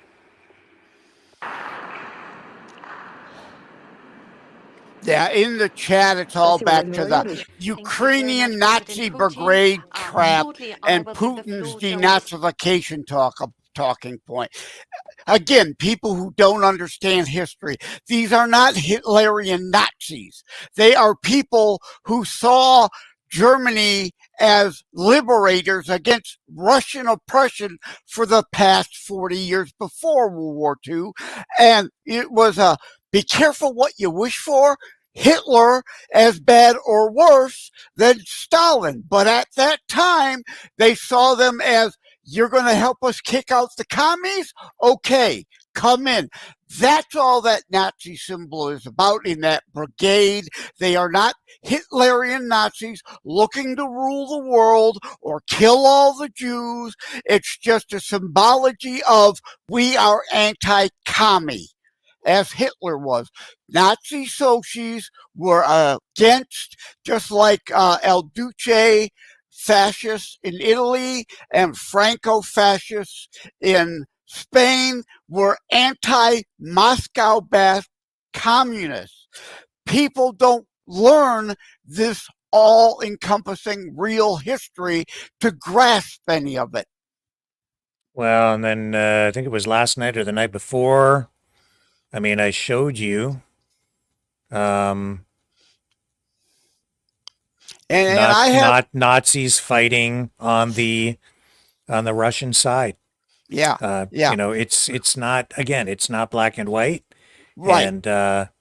And neo-Nazi groups have been fighting. We're fighting even from the beginning with the separatists in the Donbass region on the Russian side, and they've now been integrated into the Russian military. So, but Putin has that as a talking point, so people go with the denazification idiocy. As I've said before on your show, and I have no doubt on social media tonight, there'll be some idiot trying to accuse me of being a Nazi apologist or something. If Putin really wants to denazify something, have you ever been to California and seen the neo-Nazi marches there? If he wants to denazify, maybe he should invade California next. This isn't about Nazis. yeah, not really. But it's a way to dehumanize the enemy by calling them Nazis, and that's how you get people to go kill other people. Distinguished guests, but before that, I have a couple of questions to you, if I may. If we are to look at the data of the Russian Statistics Agency for 2022, we see that the total of population of Vladivostok is a bit more than 7.8 million people. At the same period, this year, we see some migration growth and uplift in 3 regions, specifically Kamchatka, Yakutia, and Chukotka. You mentioned that over the last 8 years, we've seen a considerable uplift in the amount of young people relocating to the region. But still, we could hardly call this situation stable. And in 2023, you saw a certain migrational inflow and then later again outflow. So one of the measures that could help us motivate people to stay in the Far East are those master plans that you mentioned in your speech. So how do you think, in order to make life of people here at the Far East better, what should be done? I understand it could take a long time to answer this question. Definitely. We certainly need to do more than we have done up until now, but at least we need to focus our attention on 2 major aspects. First one, we need to constantly improve the environment and conditions of living here in the region. We need to create more workplaces. And secondly, we need to make sure that living in this region is comfortable and pleasant. And most importantly, We need to make sure that every single person, every single family has a clear understanding that this intention is here to stay, that the planning horizon is long. Our intentions are serious, and by staying and working here in the region, you will create great prospects for yourself and your children. So seeing this future, seeing those prospects in the long run is crucial. First and foremost, we're interested in the influx of younger people here to the region. They are our future. We want them to set ambitious objectives, and we need to create necessary conditions for implementation of those goals. That's the major thing. And just one more question, if I may. You've already mentioned that the experience of the Far East in implementation of master plans will be scaled to other regions. How exactly will that happen? I've mentioned already that a certain novelty, if you could actually call it a novelty, is that we need to combine our spatial development and economic development. Because in the Far East and in Siberia, well, back in the Soviet times, how was the process structured? A factory would be built, an enterprise, and some very simple housing nearby. This is how small towns would emerge. There would be just one big enterprise, and around this enterprise, some kind of a small, hectic town would come up where people would live. This is the way how Baikal-Amur mainline would be built, and many other enterprises were evolving in this particular manner. Many regions were being shaped by those enterprises. Then the enterprise comes first, then some housing was built for people around it, and gradually, as the story would evolve, they would think what can be done additionally so that life of those people is actually a proper human life that is comfortable and pleasant. Well, the difference to the approach that we have for today is that both objectives have to be pursued in parallel. As soon as we start constructing a major enterprise or a factory, we need to think straight away where the people would live, what would be their careers, what we can offer to them in terms of culture, education, medical services, and those projects have to be launched straight away in parallel.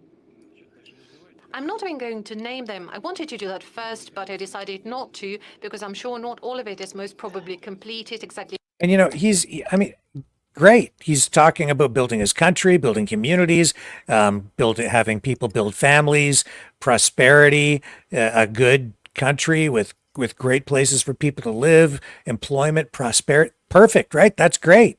But you know what I find really ironic is as people watch this from the West, they're like, gee, what a great leader. When it's happening over here, 15-minute cities, they're going to lock us in 15-minute cities and enslave us. Why is that? It's because of the propaganda. Yeah. And the other thing is, too, if they wanted that, why did Putin get rid of Yeltsin? Gorbachev and Yeltsin, through perestroika, was opening up Russia to growth and cooperation and coexistence with the West. Putin didn't want that. That's why he ousted Yeltsin and been a dictator for the last 25 years. Expected to. I don't want to say something and then you would catch me by the word and say, well, this project is not actually finished. That is true. That may be the case. But the major principle is exactly as I stated, to do this work in parallel on creation of the infrastructure for people and development of industry and economy in the broadest meaning. Thank you. And now, as promised, I would like to give the floor to our distinguished guests. I apologize. I'm very sorry for interrupting. As I mentioned, there are 22 residential locations that we try to develop right now according to those principles. And generally, in the nearest years, we are going to focus on more than 200 locations all around the country. Thank you. Wow. And now it is my honor to give the floor to His Excellency Prime Minister of Malaysia. Your Excellency, Mr. Ibrahim, please proceed. Okay, I'm going to pull out of this and we're going to skip ahead. Yeah, you know what? I was on the Wyandotte City Zoning Board of Appeals. You mentioned 15-minute cities, right? There has to be some degree of land management or you have complete chaos. You don't want factories buying up the block next to you and putting a massive factory on it. there are zoning. So we all agree a degree of land management has to be real. 15-minute cities, however, may be that bridge too far. It's just technology. But if you think that, they're doing things a whole lot different in Russia than they are here when it comes to the technology, I think again, like it's not much different. The situation at different fronts and in the border areas, what are the perils taken into consideration that the strikes are against the NPPs? When we talk about these things, we should think, first of all, about humans who are suffering from these acts of terror, and the sacred obligation of the armed forces is to thwart the enemy from these areas and to protect the citizens. And the whole of the country should do their utmost to give support to the people. And the goal of the enemy was to force us, getting jittery and moving the troops from one sector of the front to another and stop our advance at the key front areas in Donbass, first of all. And the advancement in these areas is our ultimate goal. Did they succeed? Nope, they didn't manage to succeed. Our armed forces stabilized the situation and started forcing the enemy out. And the second, which is most important, no actions to contain our advance took place. More than that, relocating their large and well-trained reserves, the enemy got weaker at the key fibers, and our troops accelerated our offensive, and we gained a lot of territory. The East grouping has acquired an area of 5/7, and the center grouping is very proactive in Donetsk area. And they seized the square kilometers of territory, like 4/5, 3/5 kilometers, etc. And then another thing which is important, there are heavy losses for the enemy, both in manpower and material. I won't be throwing any figures to you. The information is available in the Ministry of Defense, and the figures of the losses are confirmed by a number of these sources. And as a result, it could result in the collapse of the front line in some areas, and the combat capacity of the Ukrainian armed forces could be lost. That's what our ultimate goal is. That's the general estimate of what is happening. Did he just say what I thought he said? The goal, he said the goal is maintaining our armed forces. Ultimately, all this growth is about having the money to build the military. As I said earlier, he admitted it, not in the exact words I just used, but he admitted it. I'm not sure that's what he meant, so let's listen to it again. Territory, the East grouping has acquired an area of 5/7, and the center grouping is very proactive in Donetsk area. And they seized the square kilometers of territory, like 4/5, 3/5 kilometers, etc. And then another thing which is important, there are heavy losses for the enemy, both in manpower and material. I won't be throwing any figures to you. The information is available in the Ministry of Defense, and the figures of the losses are confirmed by a number of these sources. And as a result, it could result in the collapse of the front line in some areas, and the combat capacity of the Ukrainian armed forces could be lost. That's what our ultimate goal is. That's the general estimate of what is happening, and of course the General Staff and the Minister of Defense report the situation to me several times a day. You have mentioned already that people. I'm not sure what did you hear there? I'm sorry. I was busy in the chat there, but I heard him say about the goal of keeping the military. So maybe I took it out of context, but to me, again, the point, like with the Reagan years and the Trump years, is to have a booming economy so that then you can handle your debt and maintain your military.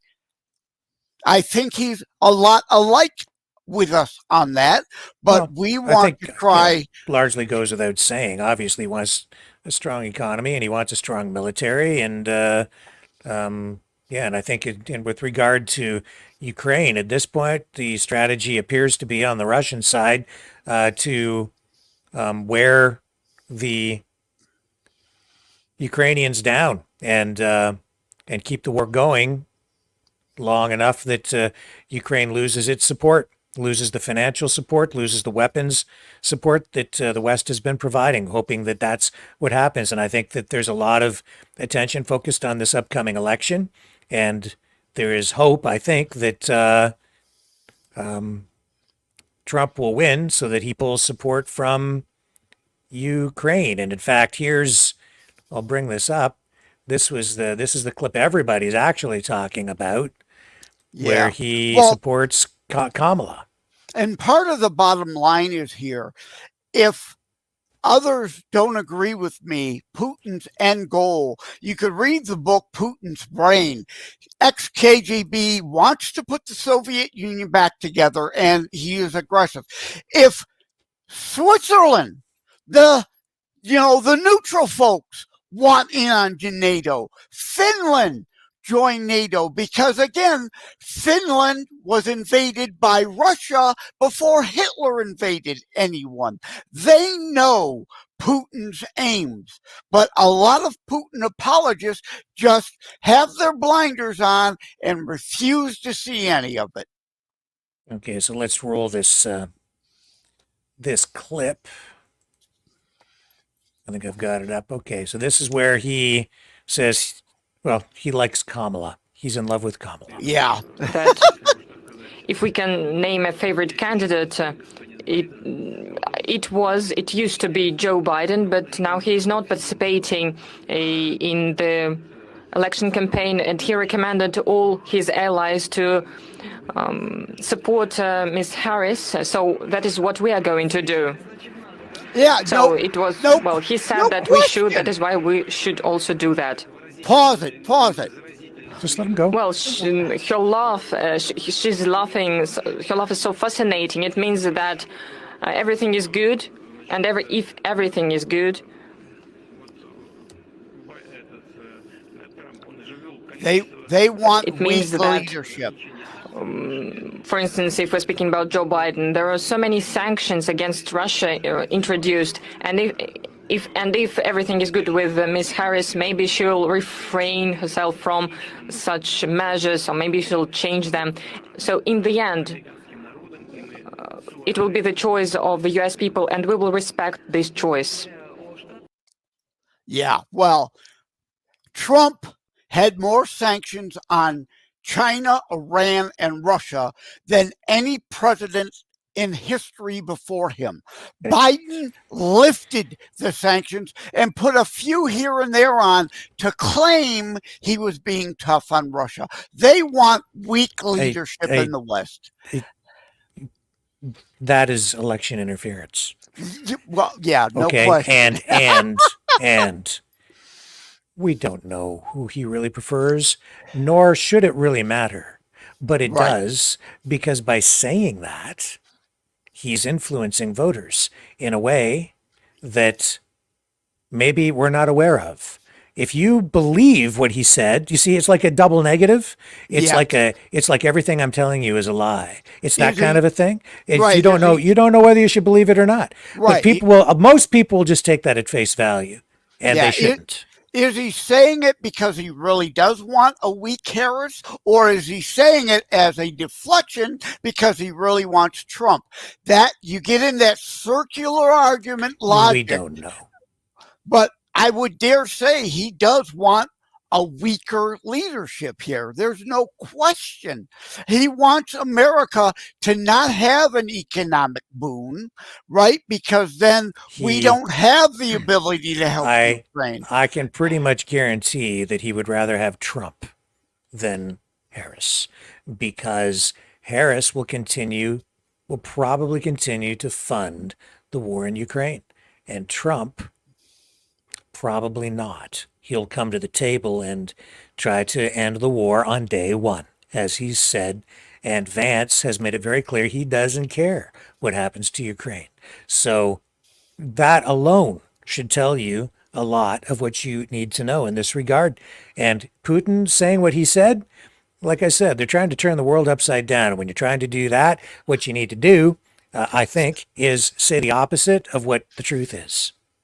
And yes, and again, as we discussed on another one of your shows, exactly why Zelensky, who I don't support, he's corrupt. I support the Ukrainian people who have been oppressed by Russians for 100 years. Look up the history. See the Mr. Jones movie about World War II that you are all arguing about in the chat. See Mr. Jones. Reality of what happened then and why they wanted Germany to come in to kick out the Russians. It wasn't pro-Nazi, it was anti-communist. But I forgot where I was going to go with this. But yeah, no, that's we talked about before why Zelensky at least isn't completely stupid and got off Biden's leash and went into Russia. You've got to have that bargaining chip. If Trump gets in and is going to say, you're going to sit down for peace talks, you've got to have that bargaining chip. The thing I keep saying, this is the New World Order. This is the real New World Order.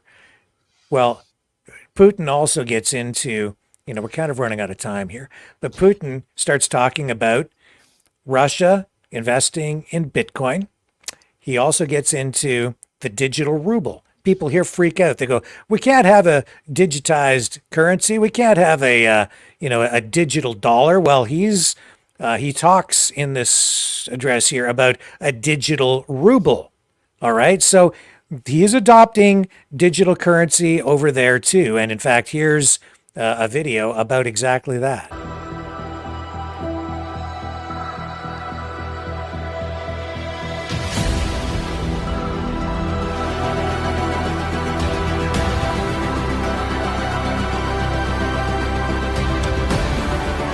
And it's been approved. The digital ruble. That's what that video is about. Yeah.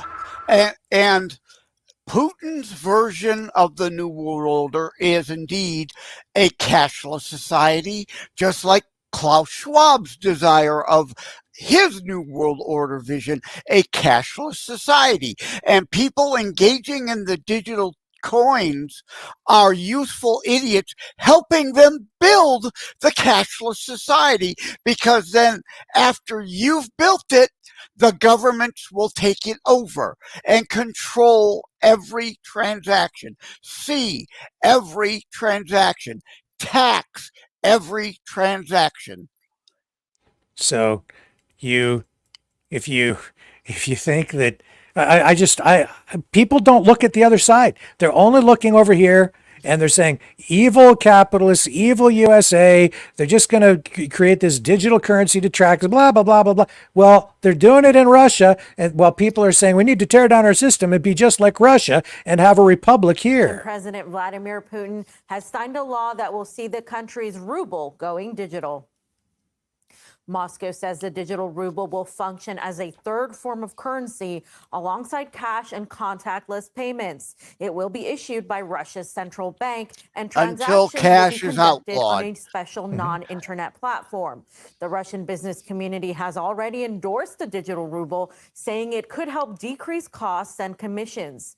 The digital currency is aimed at giving Russian citizens and enterprises the potential for boosting cross-border payments.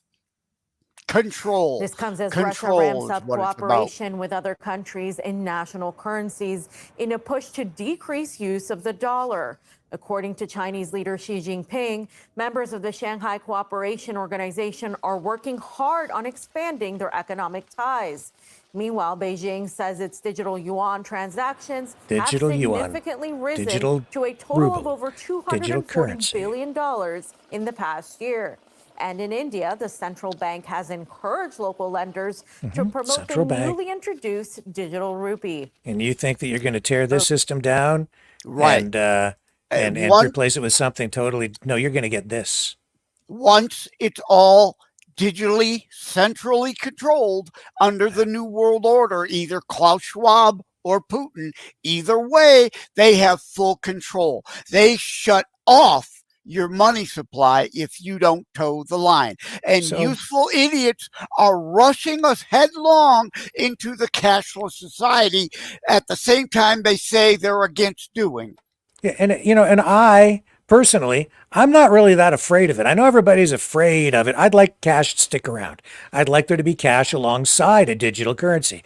But I also see the benefits of having the convenience, the speed, the efficiency of a digital currency. It makes a lot of sense. And in a globalized world economy where countries trade with each other, it makes a lot of sense, because what are we going to do? Like load billions of dollars in dollar bills onto planes and fly it from one place to another? I mean, that's what Obama did for Iran when he was paying them off with huge billions of dollars in payments. But, Iran, there's a perfect example. What have they done? What's Bitcoin really about? When they talk about they want to be able to track it, it's because countries like Iran were the earliest adopters of Bitcoin because they were sanctioned. So that became the alternative method of trade, which was an anonymous form of transaction where they could transmit large sums of currency back and forth for all kinds of transactions, including arms transactions, without the United States or the West being aware. That's why the United States has been concerned, and Western countries concerned about digital currency and Bitcoin, because it's been used by arms dealers, drug dealers, all kinds of different organized criminals. So this is why. But it's those countries, honestly, that have adopted it earliest. You've seen other countries even start to build entire economies around Bitcoin. The United States coming on board with it now. But if you think it's any different, like over in Russia, that's just my point. And what did Putin talk about as well during this conference? There was a whole section where he talks about climate change. So, I mean, like, it's the same stuff. This is not much different. Control. It's power and control. And I'm not against digital. I use a credit card a lot of times and then pay it off because it's easy. The digital transaction, as long as we have choice, the freedom of choice. But once cash is gone, there is no more choice. Right. You want some I want those physical dollar bills still out there, but people, like, we have to go to the gold back digital currency. Well, the gold standard, even that's sort of obsolete. It truly is. I mean, I understand it, and I understand that gold can provide stability for an economy. But when you're dealing with economies on a world global scale, do you know how much gold you have to have?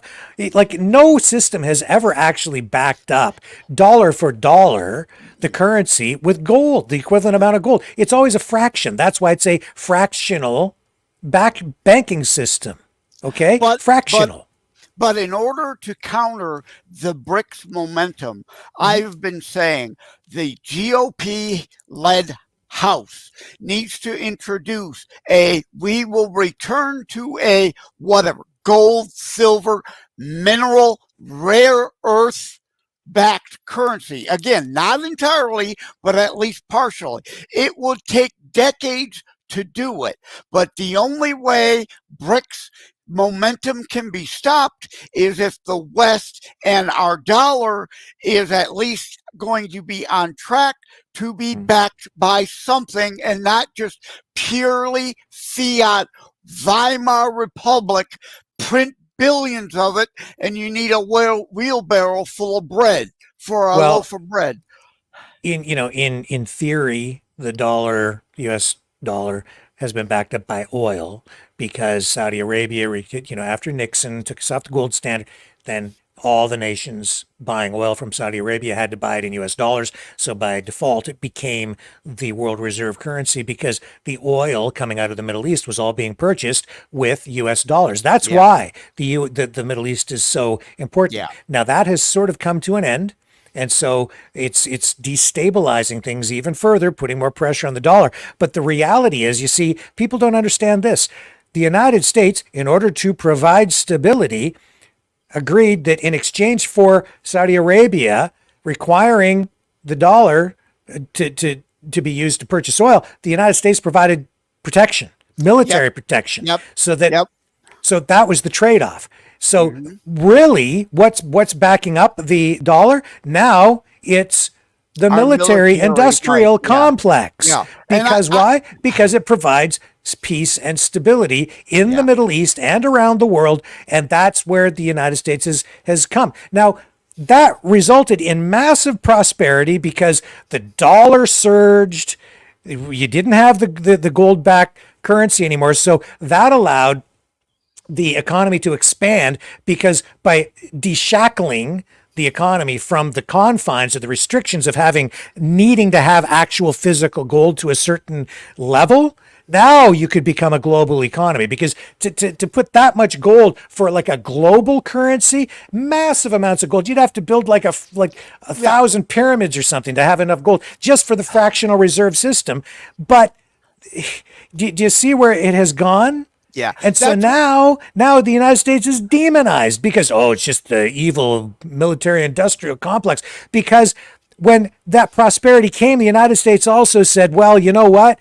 We now have so much wealth because the service we're providing in stability to the world is generating that wealth. And because we're building the arms to maintain that umbrella of security for the world, we'll send out production, manufacturing, which is now like a second tier level of the economy versus this, the security and oil industry that is propping everything up. So we'll let China have a lot of this production, and Taiwan and Vietnam and all these other countries. So we'll allow the countries to invest in all of these other places and build up the global economy, and we will all prosper. That's what it was. That's why they went around and they call that, the idea from a socioeconomic perspective was to spread liberal democracy. But the more that we did that, the more we were demonized for trying to spread democracy and freedom and a free market economic system by communists and fascists who say, no, you're just evil, greedy capitalists trying to control everything with your weapons of war. And they would then, exert efforts to undermine the West, and the fighting continues, and it never really stopped after World War II, and they just would not accept or didn't want that kind of system. So this is where we're at, folks. No, because because there are too many people like a Putin or a Xi who cherish their power and control. They can't let that go. And I would not object to oil reserves. We have so much of it as being one of the elements that help back the dollar, but it's got to try to be backed by something again, or BRICS will overrun us. Because if they cut the world in half, and then you've got this amount of debt that has been racked up because you are basically you're at the helm of a world economy, but now suddenly half your economy is cut in half because they take half of it. Now you've got a big problem, because how are you going to manage that level of debt? This is why we ran this whole thing tonight. It's because this should lay out for you the danger that we are facing. This is potentially a global economic depression, or at least a semi-global, half the world being plunged into poverty. And that's us. Yeah, So that's the goal. And again, yes, I'm so glad you invited me to talk about this. As you said before, this is warfare. We are at war. It's an economic yes, war. It's not a hot war yet.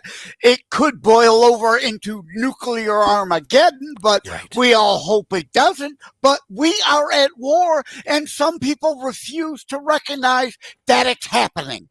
And if we capitulate, if we just say, oh, yeah, well, the BRICS nations, let's just let them do what they want to do and whatever, and we'll just pull back and we'll just give up in the Middle East and we'll just give up in Ukraine and we'll just give up on, trying to maintain the dollar at its current level, just, because we are evil. And so we are just a bunch of greedy. You buy into that and then you start defunding everything, defund the police, defund the military.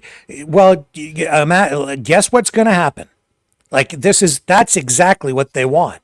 And we can't allow that to happen because it will destroy everything here in the West. It will collapse. Now, then the other side is just going to take over, and then it won't be just an economic issue. It will be a social issue because we will be dictated to by the other side in how we live. And you're worried about 15-minute cities? Well, and the New World Order, that's where it's coming from.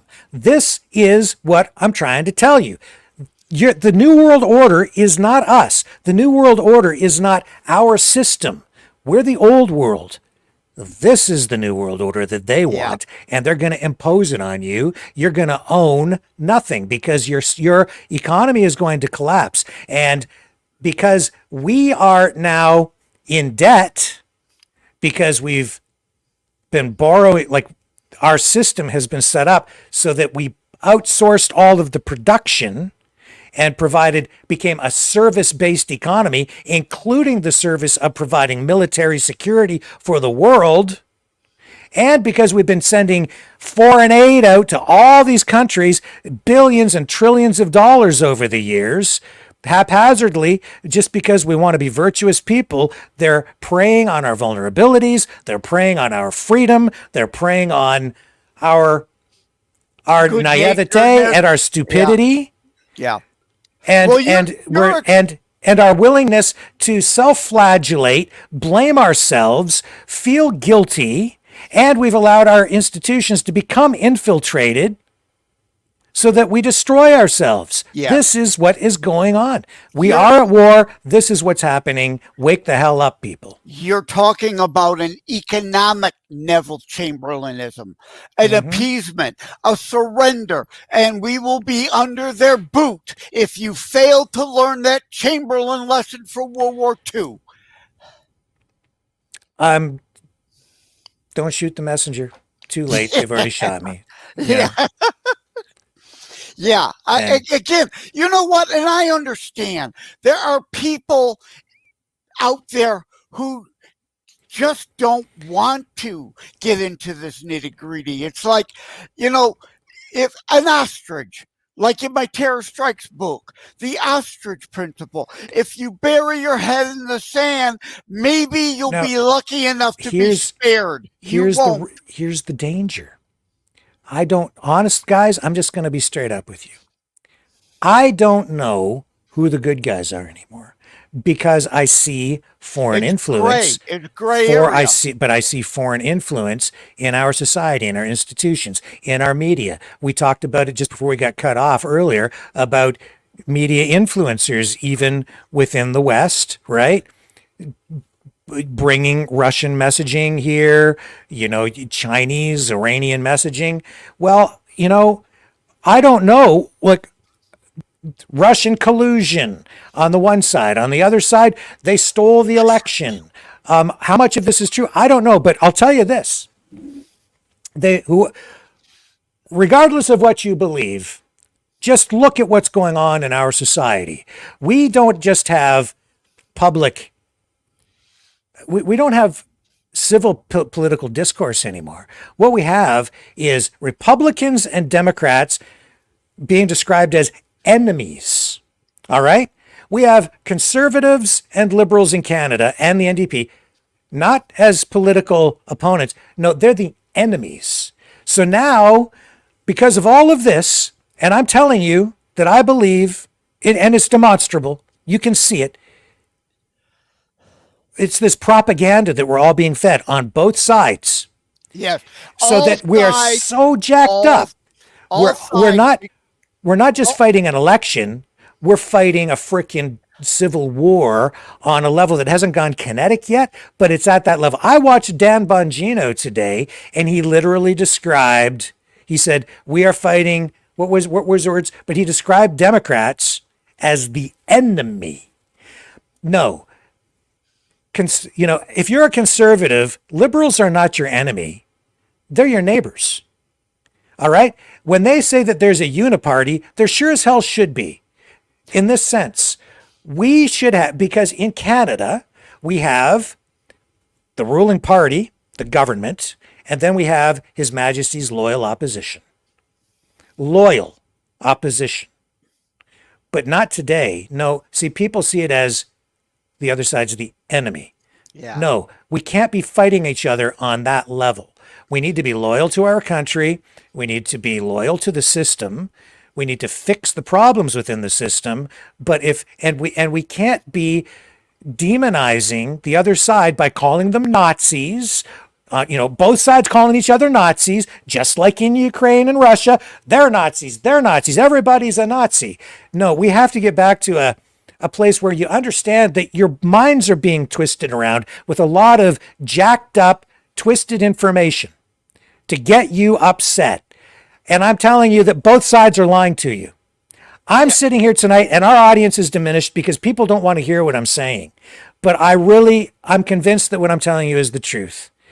We need to understand that the truth is not on the extreme of this side and it's not on the extreme of that side. That stuff is designed to get the two extremes to fight. Yeah, and that's what I'm here to back you up on. I've said before on your show, every side engages in propaganda. Even my side. I try to be an honest broker in it when I'm on your show and call out the propaganda no matter where it's coming from. And like you said before, Putin is funding both the left and the right. Some on my side, I know I can't trust, just so he can keep us at each other and not paying attention to him. And if he really wanted to help, and if he really wanted prosperity for us as well as for himself, when asked that question about which candidate would he like to see elected, he would have kept his mouth shut. He would have said, he would have said, let the American people decide. But he didn't do that. He picked one, and it didn't matter which one. Right.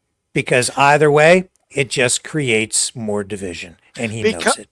Because again, yes, the propaganda machine of both sides will be going on. See, he said Harris from the right, and on the left, they'll be saying, no, he said Harris is a dodge because he wants Trump.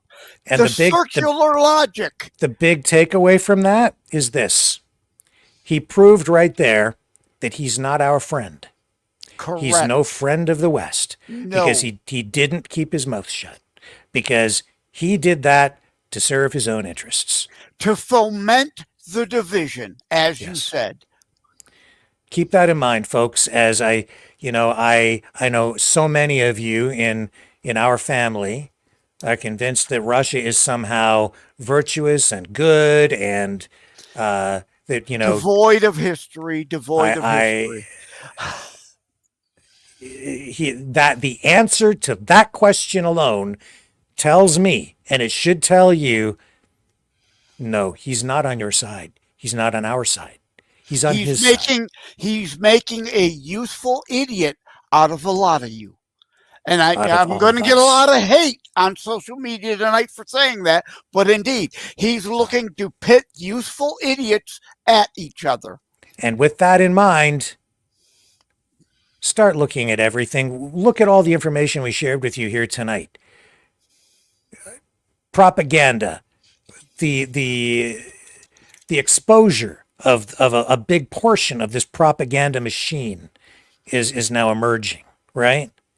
And I'm guilty of it myself because I've bought into, in the past, some of this messaging, not realizing what it was. So I've been tricked at times, but I have a job and an obligation to you, a responsibility that I made a promise that I will not lie to you knowingly, and I will always serve your best interest. I'm here to serve the public. Yeah, you and I are both the same on that. On Before It's News, I got a piece. I've been right, I've been wrong, but I will never hide my history. If I find out I'm wrong, I will admit I'm wrong. And the problem is there's a whole lot of people who will cling to their delusion because they can never be willing to admit they were wrong about anything.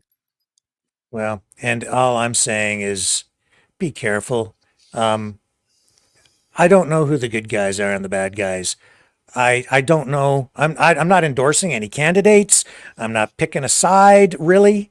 I just know we're in a very dangerous place. I think we are at war. I've said it over and over and over again.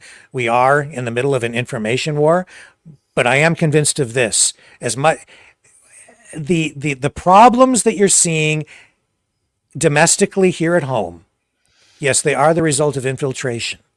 But I remain more convinced than ever tonight that we need to save our country. And that means we need to, the first thing we need to do, the first step towards solution is stop trying to tear it down.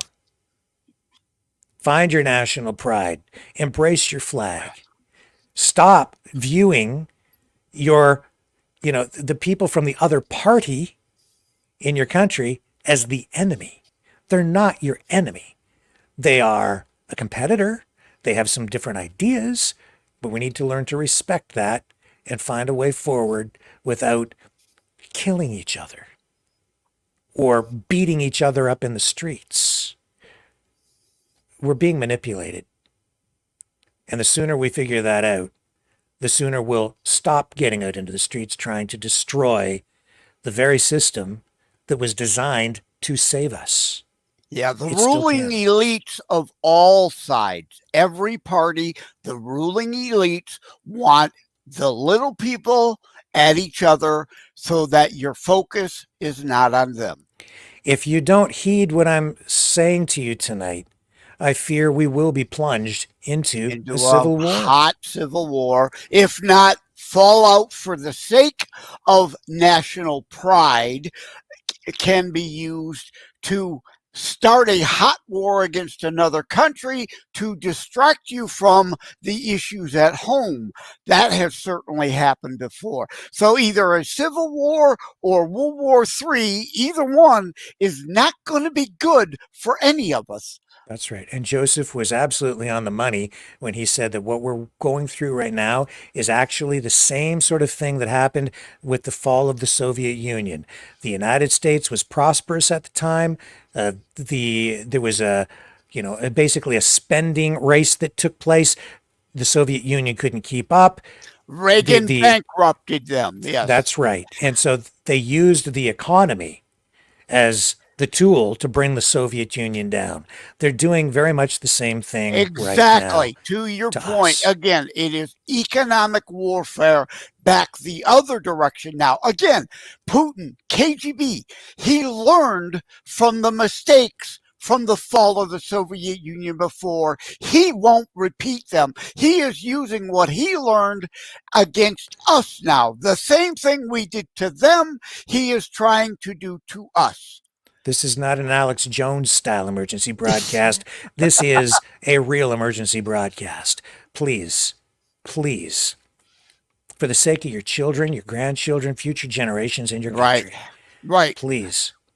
If you wanted to turn this into Alex Jones, I would accuse Putin of being a lizard person, but we all know that's Zuckerberg. Yeah, this is very real stuff. This is very real stuff. Very serious stuff. Absolutely. I threw that joke in there, but God almighty, people, this is serious. And we got to support what we've got, support our system, support our country. And I will, in the nights ahead, I promised the other night that I would get into providing you with ideas for real solutions, But the first thing you have to do is stop trying to tear it down. Don't lose faith.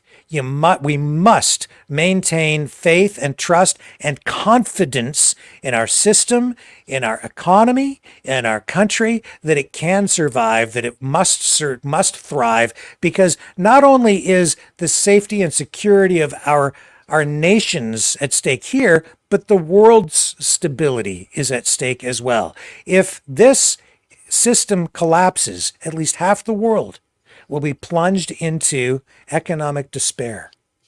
We don't want that. I want everybody to prosper, including people in Russia. I don't have anything against Russians. I don't have anything against Russia. But we need. But this trajectory we're on, it's immoral. It's wrong. What's being done to us is wrong. It's a form of warfare. It's absolutely a war. And I have to warn you about it, because we need to get back to a better place. And we can, if you wake up. Joseph, final thought for tonight. I am ready for bed. I think you've definitely pushed some buttons, and I definitely said some things that I know people are going to be on social media all night.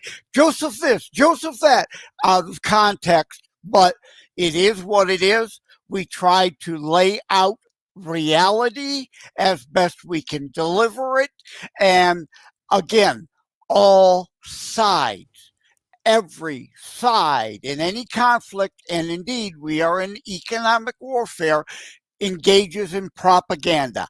My side does it, the other side does it. I try to rise above it as best I can when I can.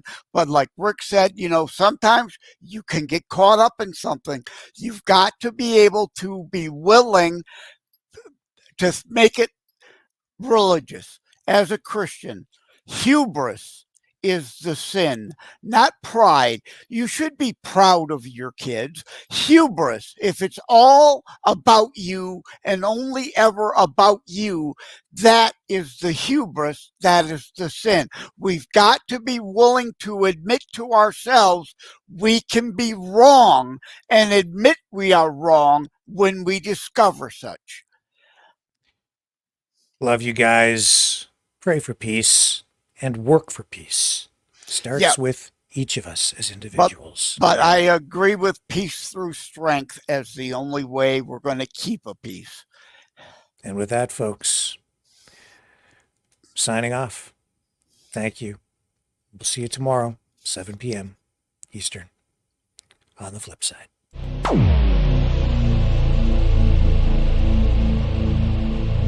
This has been a Maverick Multimedia production.